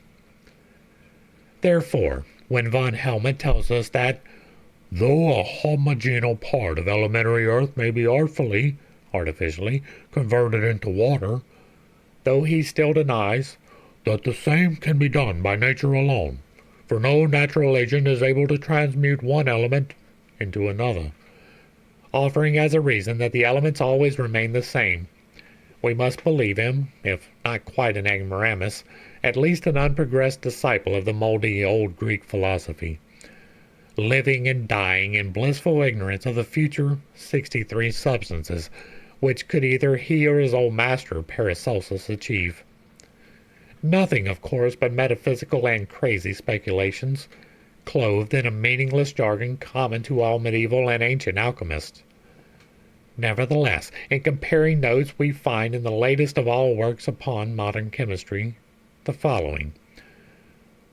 The study of chemistry has revealed a remarkable class of substances, from no one of which a second substance has ever been produced by any chemical process which weighs less than the original substance.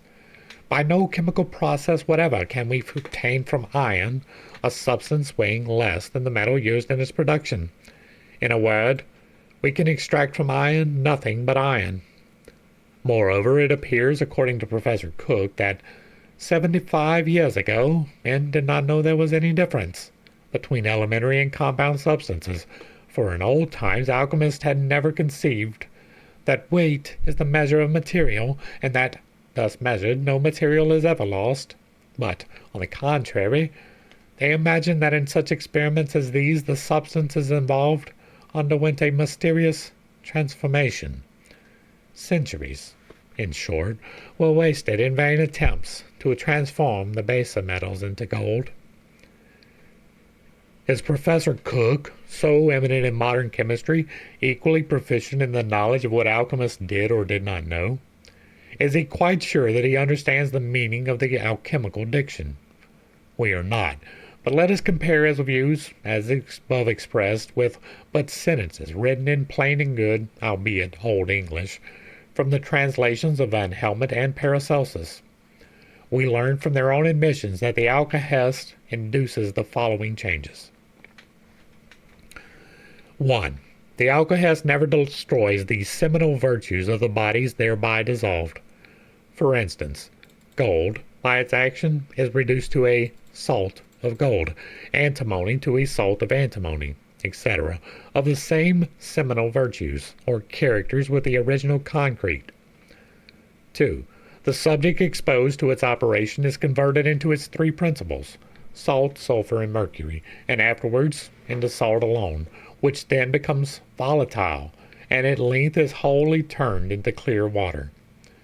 Whatever it dissolves may be rendered volatile by sand heat, and, after volatilizing the solvent, it be distilled therefrom, the body is left pure, insipid water, but always equal in quantity to its original self.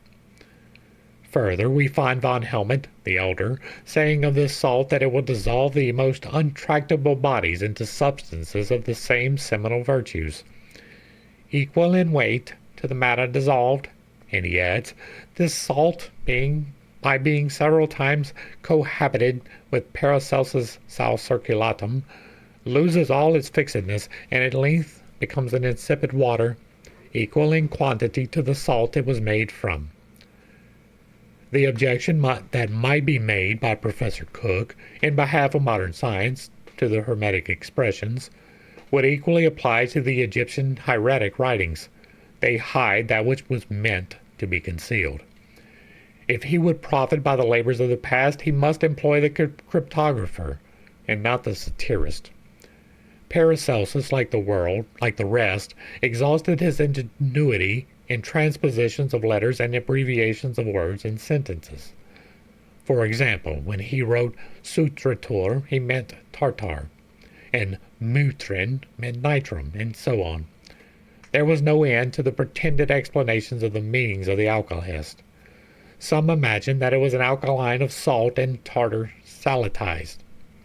Others that it meant Algeist, the German word which means all spirit or spiritus. Paracelsus usually termed salt the center of water, wherein minerals ought to die. This gave rise to the most absurd suppositions, and some persons, such as Glaubert, thought that the alkahest was the spirit of salt. It requires no little hardihood to assert that Paracelsus and his colleagues were ignorant of the natures of elementary and compound substances. They may not be called by the same names as are now in fashion, but that they were known is proved by the results attained. What matters it by what name the gas given off when the iron is dissolved in sulfuric acid was called by Paracelsus, since he is recognized, even by our standard authorities, as the discoverer of hydrogen. His merit is the same, and though von Helmont may have concealed under the name seminal virtues his knowledge of the fact that elementary substances have their original properties, which the entering into compounds only temporarily modifies, never destroys, he was nonetheless the greatest chemist of his age and a peer of modern scientists. He affirmed that the aurum potable was obtained with the alkahest by converting the whole body of gold into salt, retaining its seminal virtues and being soluble in water. When chemists learned what he meant by aurum potable, alkahest, salt, and seminal virtues, what he really meant, not what he said he meant, not what was thought he meant, then, and not before, can our chemists safely assume such airs towards the fire philosophers and those ancient masters whose mystic teachings they reverently studied. One thing is clear at any rate, taken merely in its exoteric form, the language of von Helmont shows that he understood the solubility of metallic substances in water, which Sterry Hunt makes the basis of his theory of metalliferous deposits. We would like to see what sorts of terms would be invented by our scientific contemporaries to conceal and yet half reveal their audacious proposition that man's only God is the centurious matter of his brain. If in the basement of the new courthouse or the cathedral on Fifth Avenue there were a torture chamber to which judge or cardinal could send them at will. Professor Sterry Hunt says in one of his lectures, The alchemists sought in vain for a universal solvent, but we know that water, aided in some cases by heat, pressure, and the presence of certain widely distributed substances, such as carbonic acid and alkaline carbonates and sulfides, will dissolve the most insoluble bodies, so that it may, after all, be looked upon as the long sought-for alkahest, or universal menstruum. This reads almost like a paraphrase of von Helmont or Paracelsus himself. They knew the properties of water as solvent as well as modern chemists, and what is more, made no concealment of the fact, which shows that this was not their universal solvent. Many commentaries and criticisms of their work are still extant, and one can hardly take up a book on the subject without finding at least one of their speculations, of which they never thought of making a mystery. This is what we find in the old works on alchemists, a satire, moreover, of 1820, written at the beginning of our century, when the new theories on the chemical potency of water were hardly in their embryonic state. It may throw some light to observe that von Helmont, as well as Paracelsus, took water for the universal instrument, agent of chemistry and natural philosophy, and earth for the unchangeable basis of all things, that fire was assigned to the sufficient cause of all things, that seminal impressions were lodged in the mechanism of the earth, that water, by dissolving and fermenting with this earth, as it does by means of fire, brings forth everything, whence originally proceeded animal, vegetable, and mineral kingdoms. The alchemists understand well this universal potency of water. In the works of Paracelsus, von Helmont, Philiathes, Pantaleon, Tynicius, and even Boyle, the great characteristic of the alkahest, to dissolve and change all sublunary bodies, water alone excepted, is explicitly stated. And it is possible to believe that von Helmont, whose private character was unimpeachable, and whose great learning was universally recognized, should most solemnly declare himself possessed of the secret, were it but a vain boast. Pause for some alkahest. In his recent address at Nashville, Tennessee, Professor Huxley laid down a certain rule with respect to the validity of human testimony as a basis of history and science, which we are quite ready to apply in the present case. It is impossible, he says, that one's practical life should not be more or less influenced by the views which we may hold as to what has been the past history of things. One of them is human testimony in its various shapes, all testimony of eyewitnesses, traditional testimony from the lips of those who have been eyewitnesses, and the testimony of those who have put their impressions into writing and into print. If you read Caesar's commentaries, wherever he gives an account of his battles with the Gauls, you place a certain amount of confidence in his statements. You take his testimony upon this. You feel that Caesar would not have made these statements unless he had believed them to be true. Now, we cannot in logic permit Mr. Huxley's philosophical rule to be applied in a one-sided manner to Caesar. Either that personage was naturally truthful or a natural liar, and since Mr. Huxley has settled that point to his own satisfaction as regards the facts of military history in his favor, we insist that Caesar is also a competent witness as to augurs, diviners, and psychological facts. So with Herodotus and all other ancient authorities, unless they were, by nature of truth, they should not be believed even about civil or military affairs. Falsus in unus, falsus in omnibus. And equally, if they are credible as to physical things, they must be regarded as equally so to spiritual things. For, as Professor Huxley tells us, human nature was of old just as it is now. Men of intellect and conscience did not lie for the pleasure of bewildering or disgusting posterity. That's not necessarily true. History is written by the victors. The justifications are written afterwards. The probabilities of falsification by such men, having been defined so clearly by a man of science, we feel free from the necessity of discussing the question in connection with the names of von Helmont and his illustrious but unfortunate master, the much slandered Paracelsus. Deleuze, though finding in the works of the former many mythic, illusory ideas, perhaps only because he could not understand them, credits him nevertheless with a vast knowledge, an acute judgment, and at the same time with having given the world great truths. He was the first, he adds, to give the name of gas to aerial fluids. Without him, it is probable that steel would have given no new impulse to science. By what application of the doctrine of chances could we discover the likelihood that experimentalists, capable of resolving and recombining chemical substances as they are admitted to have done, were ignorant of the nature of elementary substances, their combining energies, and the solvent or solvents that would disintegrate them when they wanted? If they had the reputation only of theorists, the case would stand differently and our argument would lose its force. But the chemical discoveries accorded to them by their worst enemies form a basis for much stronger language than we have permitted ourselves, from a fear of being deemed over partial.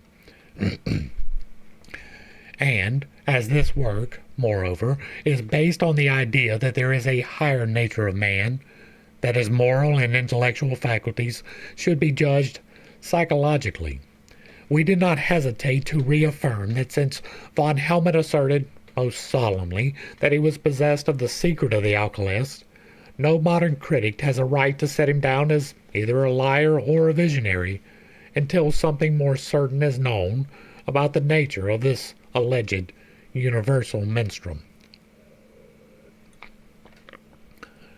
Facts are stubborn things, remarks Mr. A.R. Wallace in his preface to Miracles and Modern Spiritualism. Therefore, as facts must be our strongest allies, we will bring as many of these forward as the miracles of antiquity and those of our modern times will furnish us with. The authors of the unseen universe have scientifically demonstrated the possibility of certain alleged psychological phenomena through the medium of the universal ether. Mr. Wallace has as scientifically proven that the whole catalog of assumptions to the contrary, including the sophisms of Hume, are untenable if brought face to face with strict logic. Mr. Crookes has given to the world of skepticism his own experiments, which lasted above 3 years before he was conquered by the most undeniable of evidence, that of his own senses.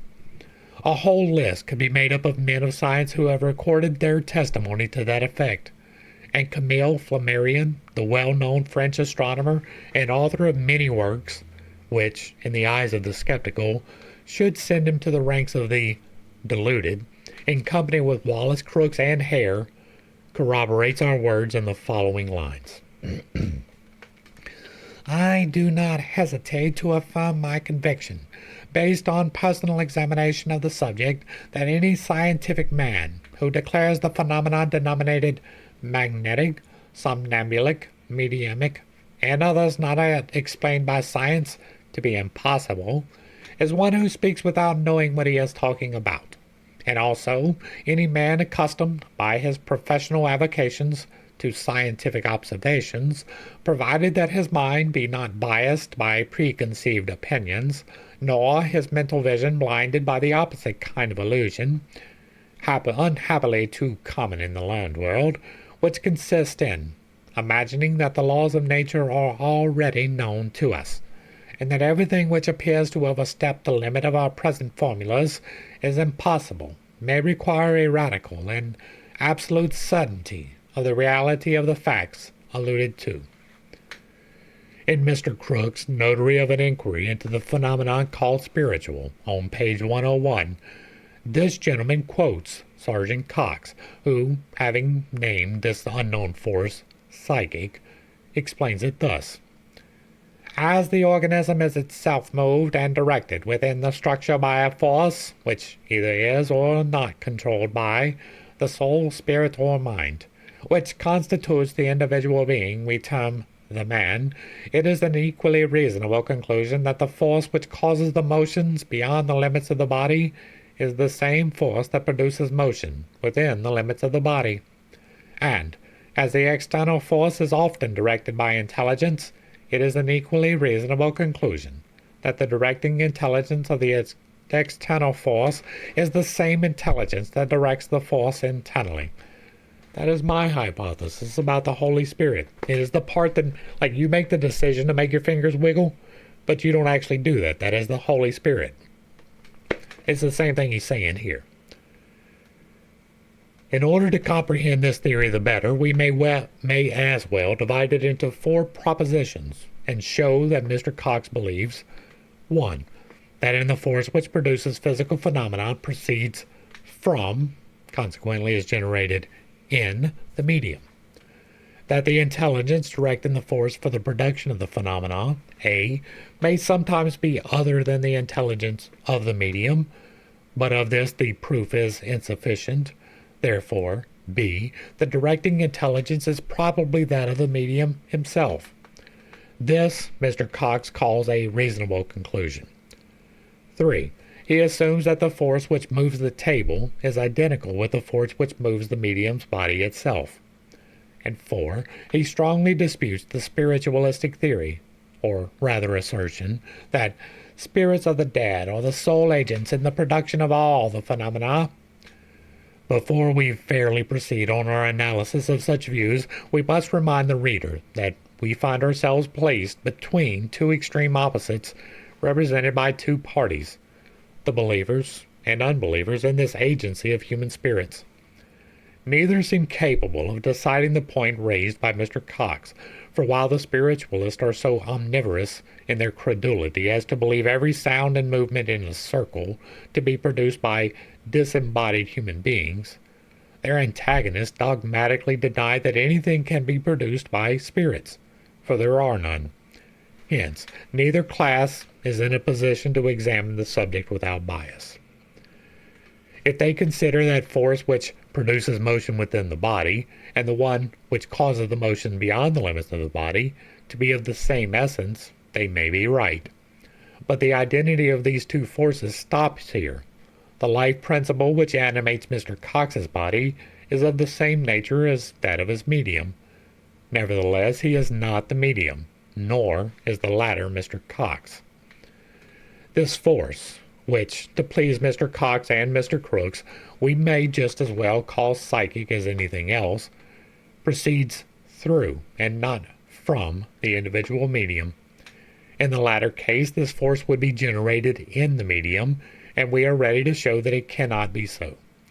Neither in the instances of levitation of human bodies, the moving of furniture and other objects without contact, nor in such cases in which the force shows reason and intelligence. It is a well-known fact to both mediums and spiritualists that the more the former is passive, the better the manifestations, and every one of the above-mentioned phenomena requires a conscious, predetermined will.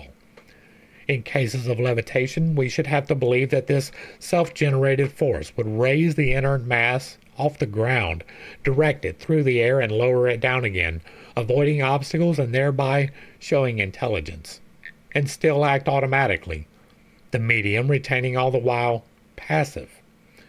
If such were the fact, the medium would be a conscious magician, and all pretense for being a passive instrument in the hands of invisible intelligences would become useless.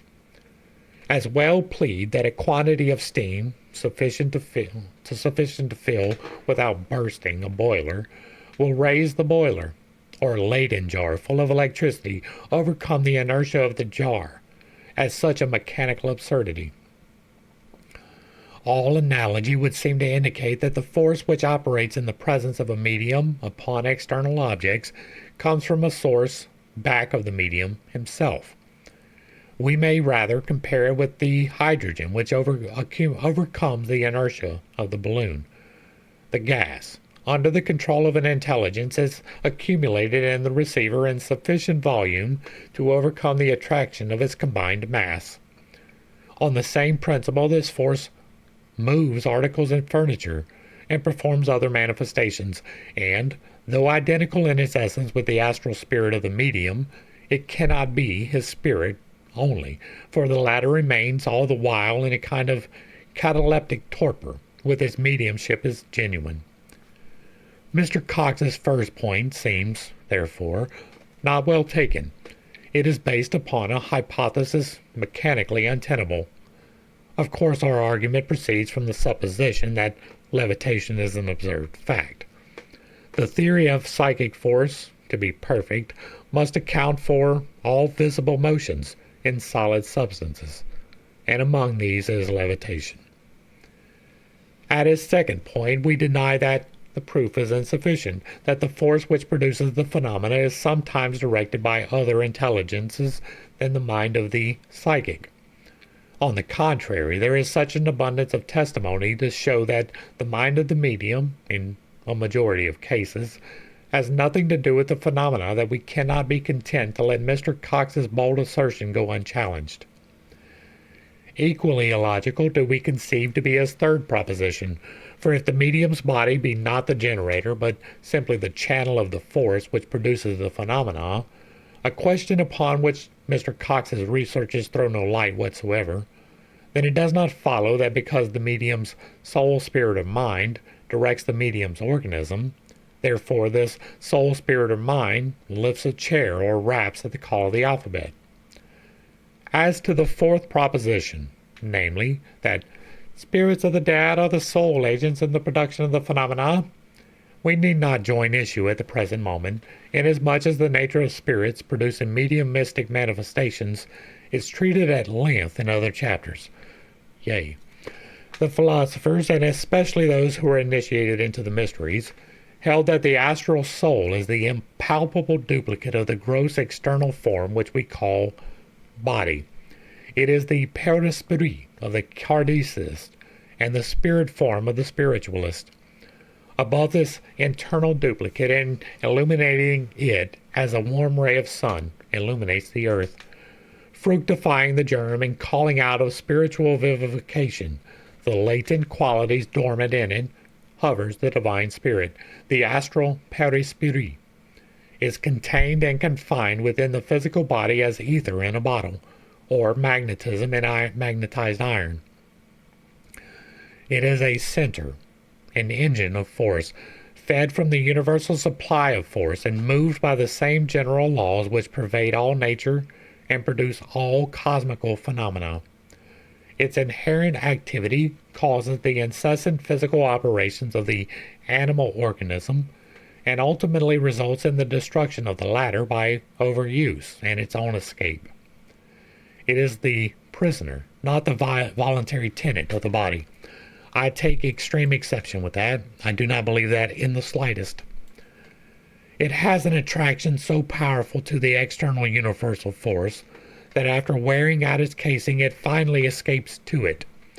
The stronger, grosser, more material its encasing body, the longer is its term of imprisonment.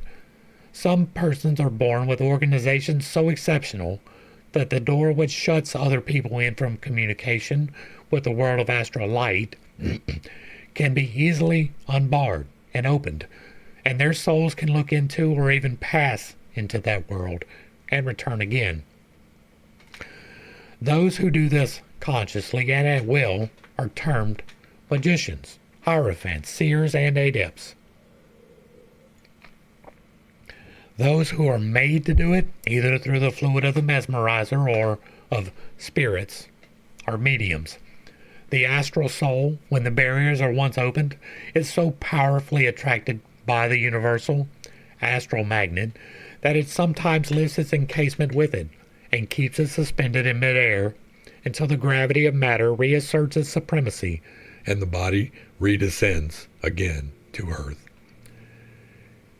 Every objective manifestation, whether it be the motion of a living limb or the movement of some inorganic body, requires two conditions, will and force, plus matter, or that which makes the object so moved visible to our eye, and these three are all convertible forces, or the force correlation of the scientists.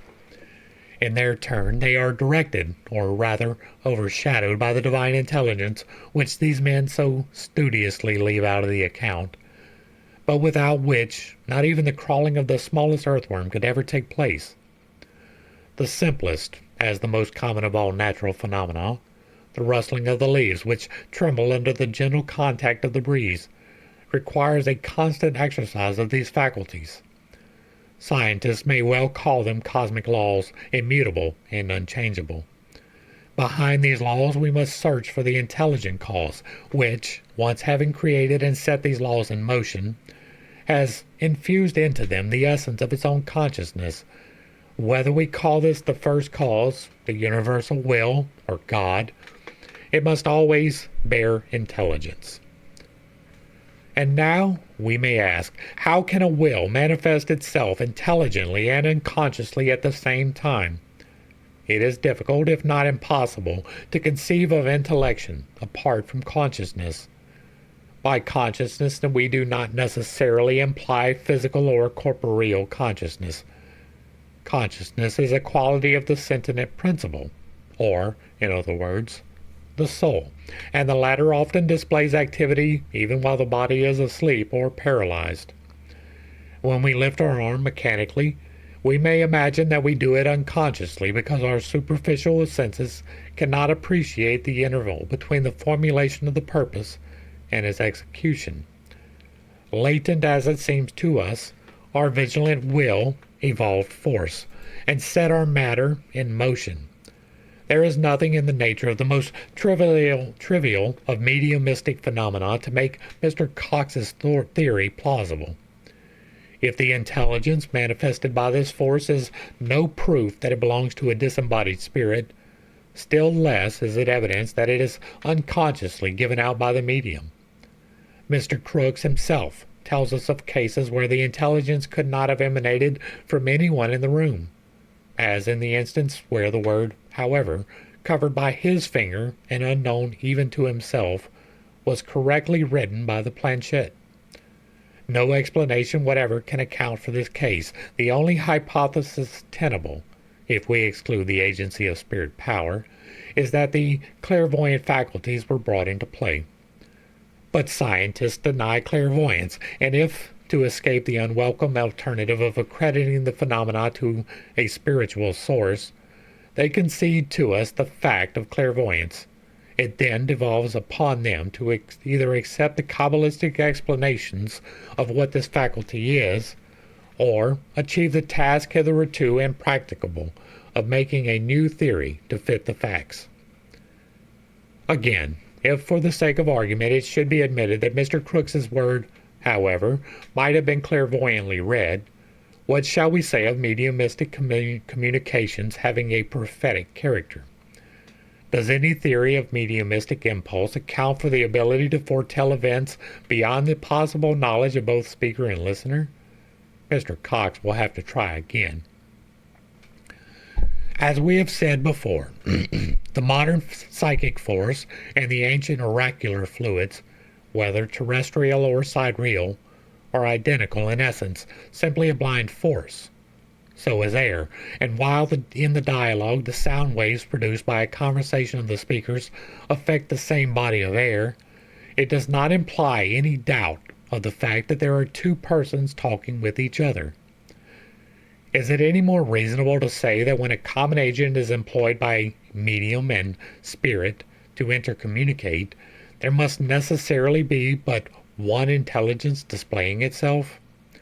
As the air is necessary for the mutual exchange of audible sounds, so are certain currents of astral light, or ether, directed by an intelligence, necessary for the production of the phenomena called spiritual.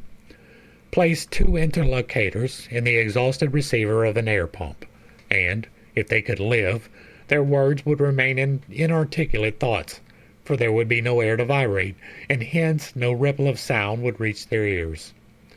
Place the strongest medium in such isolating atmosphere as a powerful mesmerizer, familiar with the properties of the mystical agent, can create around him, and no manifestations will take place until some opposing intelligence, more potential than the willpower of the mesmerizer, overcomes the latter and terminates the astral inertia.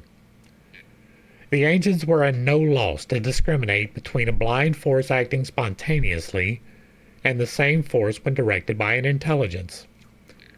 Plutarch, the priest of Apollo, when speaking of the oracular vapors, which were but a subterranean gas, imbued with intoxicating magnetic properties, shows its nature to be dual when he addresses it in these words. And who art thou, without a God who creates and ripens thee, without a demon spirit who, acting under the orders of God, directs and governs thee? Thou canst do nothing, thou art nothing but a vain breath. Without the indwelling soul or intelligence, psychic force would also be but a vain breath. Aristotle maintains that this gas, or astral emanation, escaping from inside the earth is the sole sufficient cause, acting from within outwardly for the vivification of every living being and plant upon the external crust. In answer to the skeptical negators of his century, Cicero, moved by a just wrath, exclaims, "And what can be more divine than the exhalations of the earth, which affect the human soul so as to enable her to predict the future? And could the hand of time evaporate such a virtue? Do you suppose you are talking to some kind of wine or salted meat?" Do modern experimentalists claim to be wiser than Cicero, and say that this eternal force has evaporated, and that the springs of prophecy are dry? All the prophets of old, inspired sensitives, were said to be uttering their prophecies under the same conditions, either by the direct outward efflux of the astral emanation, or a sort of damp fluxion rising from the earth. It is this astral matter which serves as a temporary clothing of the souls who form themselves in this light. Cornelius Agrippa expresses in the same views as to the nature of these phantoms by describing it as moist or humid, in spirito turbido humidici. Prophecies are delivered in two ways: consciously by magicians who are able to look into the astral light, and unconsciously by those who act under what is called inspiration. To the latter class belonged and belong the biblical prophets and the modern trance speakers. So familiar was this fact was Plato, that of such prophets he says, "No man, when in his senses, attains a prophetic truth and inspiration, but only when demented by some distemper or possession, by a demon or spirit. Some persons call them prophets. They do not know what they are, only repeaters, and are not to be called prophets at all, but only transmitters of vision and prophecy," he adds. In continuation of his argument, Mr. Cox says, "The most ardent spiritualists practically admit the existence of psychic force under the very inappropriate name of magnetism, to which it has no affinity whatever, for they assert that the spirits of the dead can only do the acts attributed to them by the using the magnetism, that is, the psychic force, of the mediums." Here, again, a misunderstanding arises in consequence of different names being applied to what may prove to be one and the same imponderable compound. Because electricity did not become a science till the 18th century, no one will presume to say this force has not existed since the creation. Moreover, we are prepared to prove that even the ancient Hebrews were acquainted with it, but merely because exact science did not happen before 1819 to stumble upon the discovery which showed the intimate connection between magnetism and electricity, it does not at all prevent those two agents being identical. If a bar of iron can be endowed with magnetic properties by passing a current of voltaic electricity over some conductor placed in a certain way close to the bar, why not accept, as a provisional theory, that a medium may also be a conductor, and nothing more, at a seance? Is it unscientific to say that the intelligence of psychic force, drawing currents of electricity from the waves of the ether, and employing the medium as a conductor, develops and calls into action the latent magnetism with which the atmosphere of the seance room is saturated, so as to produce the desired effects? The word magnetism is as appropriate as any other, until science gives us something more than a mere hypothetical agent endowed with conjectural properties.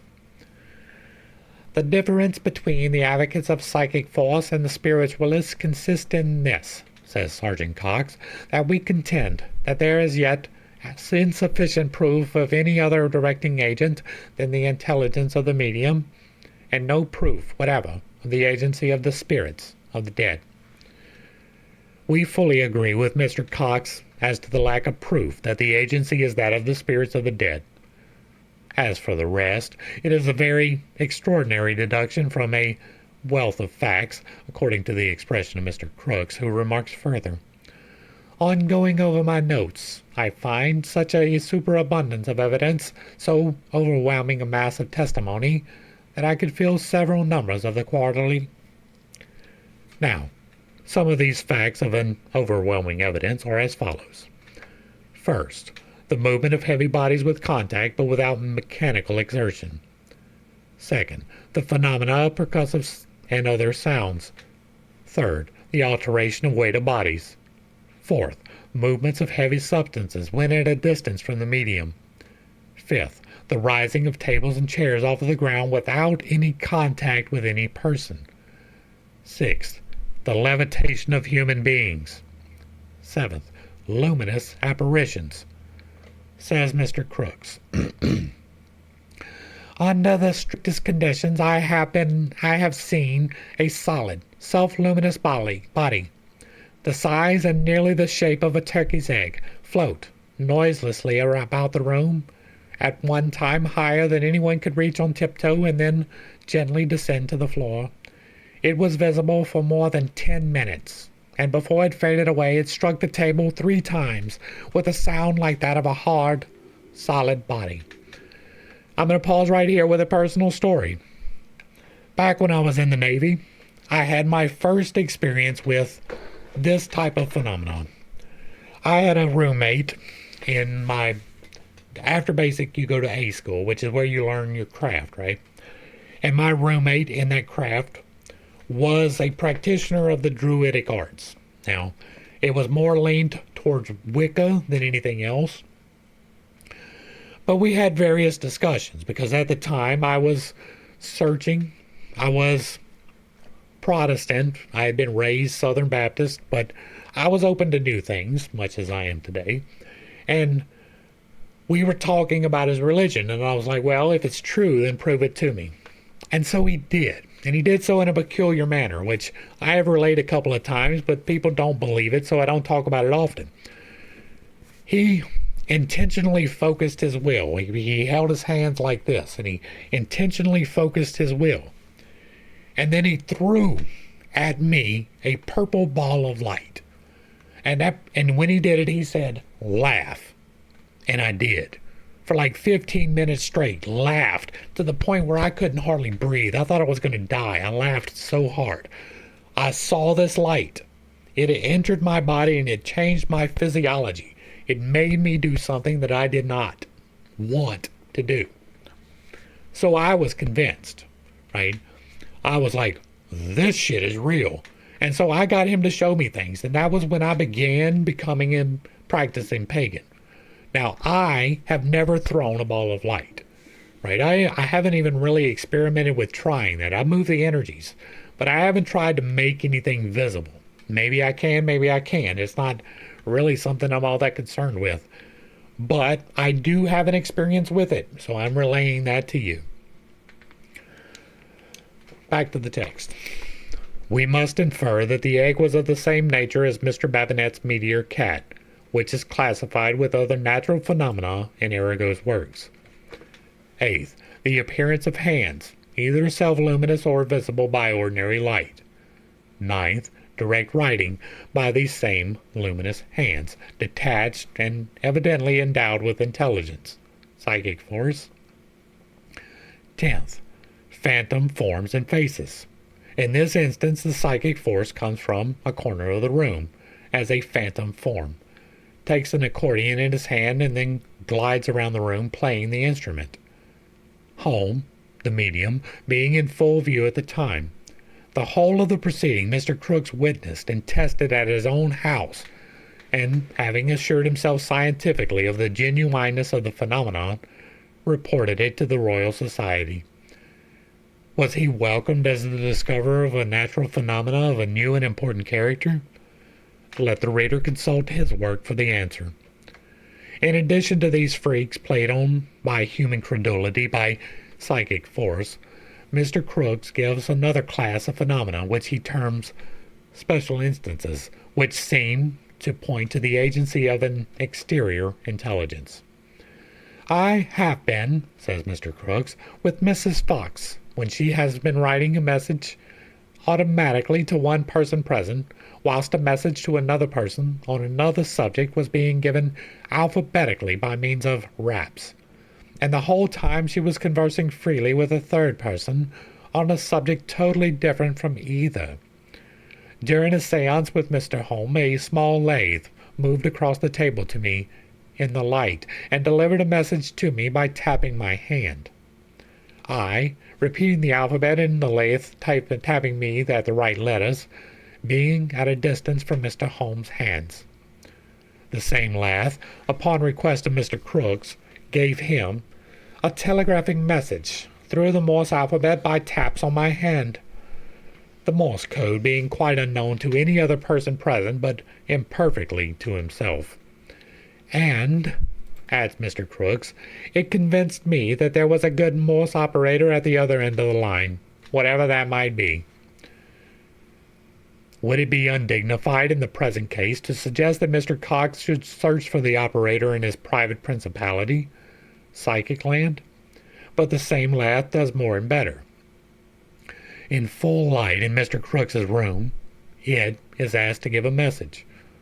A pencil and some sheets of paper had been lying on the center of the table, and presently the pencil rose on its point, and after advancing by hesitating jerks to the paper, fell down. It then rose and fell again, after 3 unsuccessful attempts. A small wooden lathe, the Morse operator, which was lying near upon the table, slid towards the pencil and rose a few inches from the table. The pencil rose again, and propping itself against the lathe, the two together made an effort to mark the paper. It fell, and then a joint effort was made again. After a third trial, the lathe gave up and moved back to its place. The pencil lay as it fell across the paper, and an alphabetic message told us, "We have tried to do as you asked, but our power is exhausted." The word R, as the joint intelligence or efforts of the friendly lathe and pencil, would make us think that there were 2 psychic forces present. In all this, is there any proof that the directing agent was the intelligence of the medium? Is there not, on the contrary, every indication that the movements of the lathe and pencil were directed by spirits of the dead, or at least of those of some other unseen intelligent entities? Most certainly the word magnetism explains in this case as little as the term psychic force. Howbeit, there is more reason to use the former than the latter, if it were but for the simple fact that the transcendent magnetism or mesmerism produces phenomena identical in effect with those of spiritualism. The phenomena of the enchanted circle of Baron Duputet and Regazzoni is as contrary to the accepted laws of physiology as the rising of a table without contact is to the laws of natural philosophy. As strong men have often found it impossible to raise a table weighing a few pounds, and broken it to pieces in the effort, so a dozen of experimenters, among them sometimes academicians, were utterly unable to step across a chalk line drawn on the floor by Duputet. On one occasion, a Russian general, well known for his skepticism, persisted until he fell on the ground in violent convulsions. In this case, the magnetic fluid which opposed such a resistance was Mr. Cox's psychic force, which endows the tables with an extraordinary and supernatural weight. If they produce the same psychological and physiological effects, there is good reason to believe them more or less identical. We do not think the deduction could be very reasonably objected to. Besides, were the fact even denied, This is no reason why it should not be so. Once upon a time, all the academies in Christendom had agreed to deny that there were any mountains in the moon. And there was a certain time when, if anyone had been so bold as to affirm that there was life in the superior regions of the atmosphere, as well as in the fathomless depths of the ocean, he would have been set down as a fool or an ignoramus. The devil affirms it must be a lie, the pious Abbe Almiguana used to say in a discussion with a spiritualized table. We will soon be warranted in paraphrasing the sentence and making it read, "Scientists deny that it must be true." And so ends part 6. Hopefully I brought a little bit of enlightenment and not too much confusion to a somewhat difficult topic. I understand that I hold some unconventional beliefs and that I have a tendency to step on toes when I relay those. It is not intentional, but it is not something that I apologize for. I believe in this force. You don't have to. We are on an exploratory journey. Do I believe in the explanations given? Not necessarily. I believe that it can be independent of you and not be a dead person, right? It can be the Holy Spirit in and of itself. It can be of an independent soul who has passed on. I don't discount that. It could be somebody about to incorporate in this voluntary existence. But the powers being described, I don't doubt. Do I doubt that there are charlatans? No, not at all. The verifiability of the thing is not even really attempted these days, right? You have people who say that they can do things, but for the most part, most of this is dismissed out of hand as being untenable. I would like to be involved in that, right? I am currently doing things, right? I have taken a small measure of control of the electromagnetic forces of creation, which is the Holy Spirit, and I have used that to heal myself, at least in part, right? It is not the grand miracles that we read about in other places. But the lump in my throat is gone. The fact that I have talked to you for 2.5 hours, to me, is a miracle. There was a time 4 years ago when I could not talk for 15 minutes at a time without my voice being just as dead as it is now. And when I bring my voice way up here and I'm doing my quotes in here, I'm reading the quotes way in a different voice. That's the voice I used to have to talk to you in all the time. Now, this is my natural voice. My vocal cords have been stretched significantly by the cyst that used to be there. I am building stamina in my vocal cords and realigning them where they need to be by reading aloud. What we do here is in part vocal therapy. It can be attributed to the vocal therapy, the progress in my voice. But the tonality, you can't. To me, there is no doubt because I felt the lump. Like I could feel the lump holding my vocal cords. They were wanting to vibrate. They were not allowed to. Now they can. They're just loose. It's like if you stretch a reed, or not a reed would be wrong, but you can take a piece of plastic and stretch it out and blow on it and it makes a note, right? But if you release the tension just a little bit, that note changes. And if you release it too much, it can't make a note at all. That is where I was, right? I could talk way at the upper register of my voice exclusively. There was no lower register. The entirety of my lower register was held in place by the cyst. The cyst is gone. That is directly from me doing the things that we talk about. I have, through the energy work that we discuss in the Infinite Integrations playlist, taken a small measure of control of that. And I have, through directing that energy to the appropriate places, affected the healing thereof. It may be that I have not done enough, and that's why my throat is the way it is. But I'm very cautious in my exploration of this because I have had ramifications from it. I have felt the ramifications of doing it wrong. So I am quite trepidatious in the manner in which I proceed. I am practicing meditation more devoutly than I did before, and devout's not quite the right word, but it's close enough. More than I ever have before in my life, and I have affected more change. I have aphantasia, right? I was unable until a month and a half ago, 2 months maybe, I was unable completely to see anything when I closed my eyes. When I closed my eyes, it was a grayscale. It was black and white in equal proportion for the most part, but it was swirling, moving, and doing things outside of my control. I had no control over it other than occasionally in meditation I was able to make it still, right? It was no longer moving. It was still. Now, through these practices that we are talking about, I have been able to heal that, at least in small part, because now I can see colors for the first time when I close my eyes. It is not every time. It is only when I am meditating, but it is something I can do. I can change those colors willfully for the first time in my life. I have never been able to do that. I have to attribute that to these powers. Now, I fully believe that it is magic, right? The willful manipulation of the electromagnetic forces of creation. I have seen the purple ball, but I've never made the purple ball.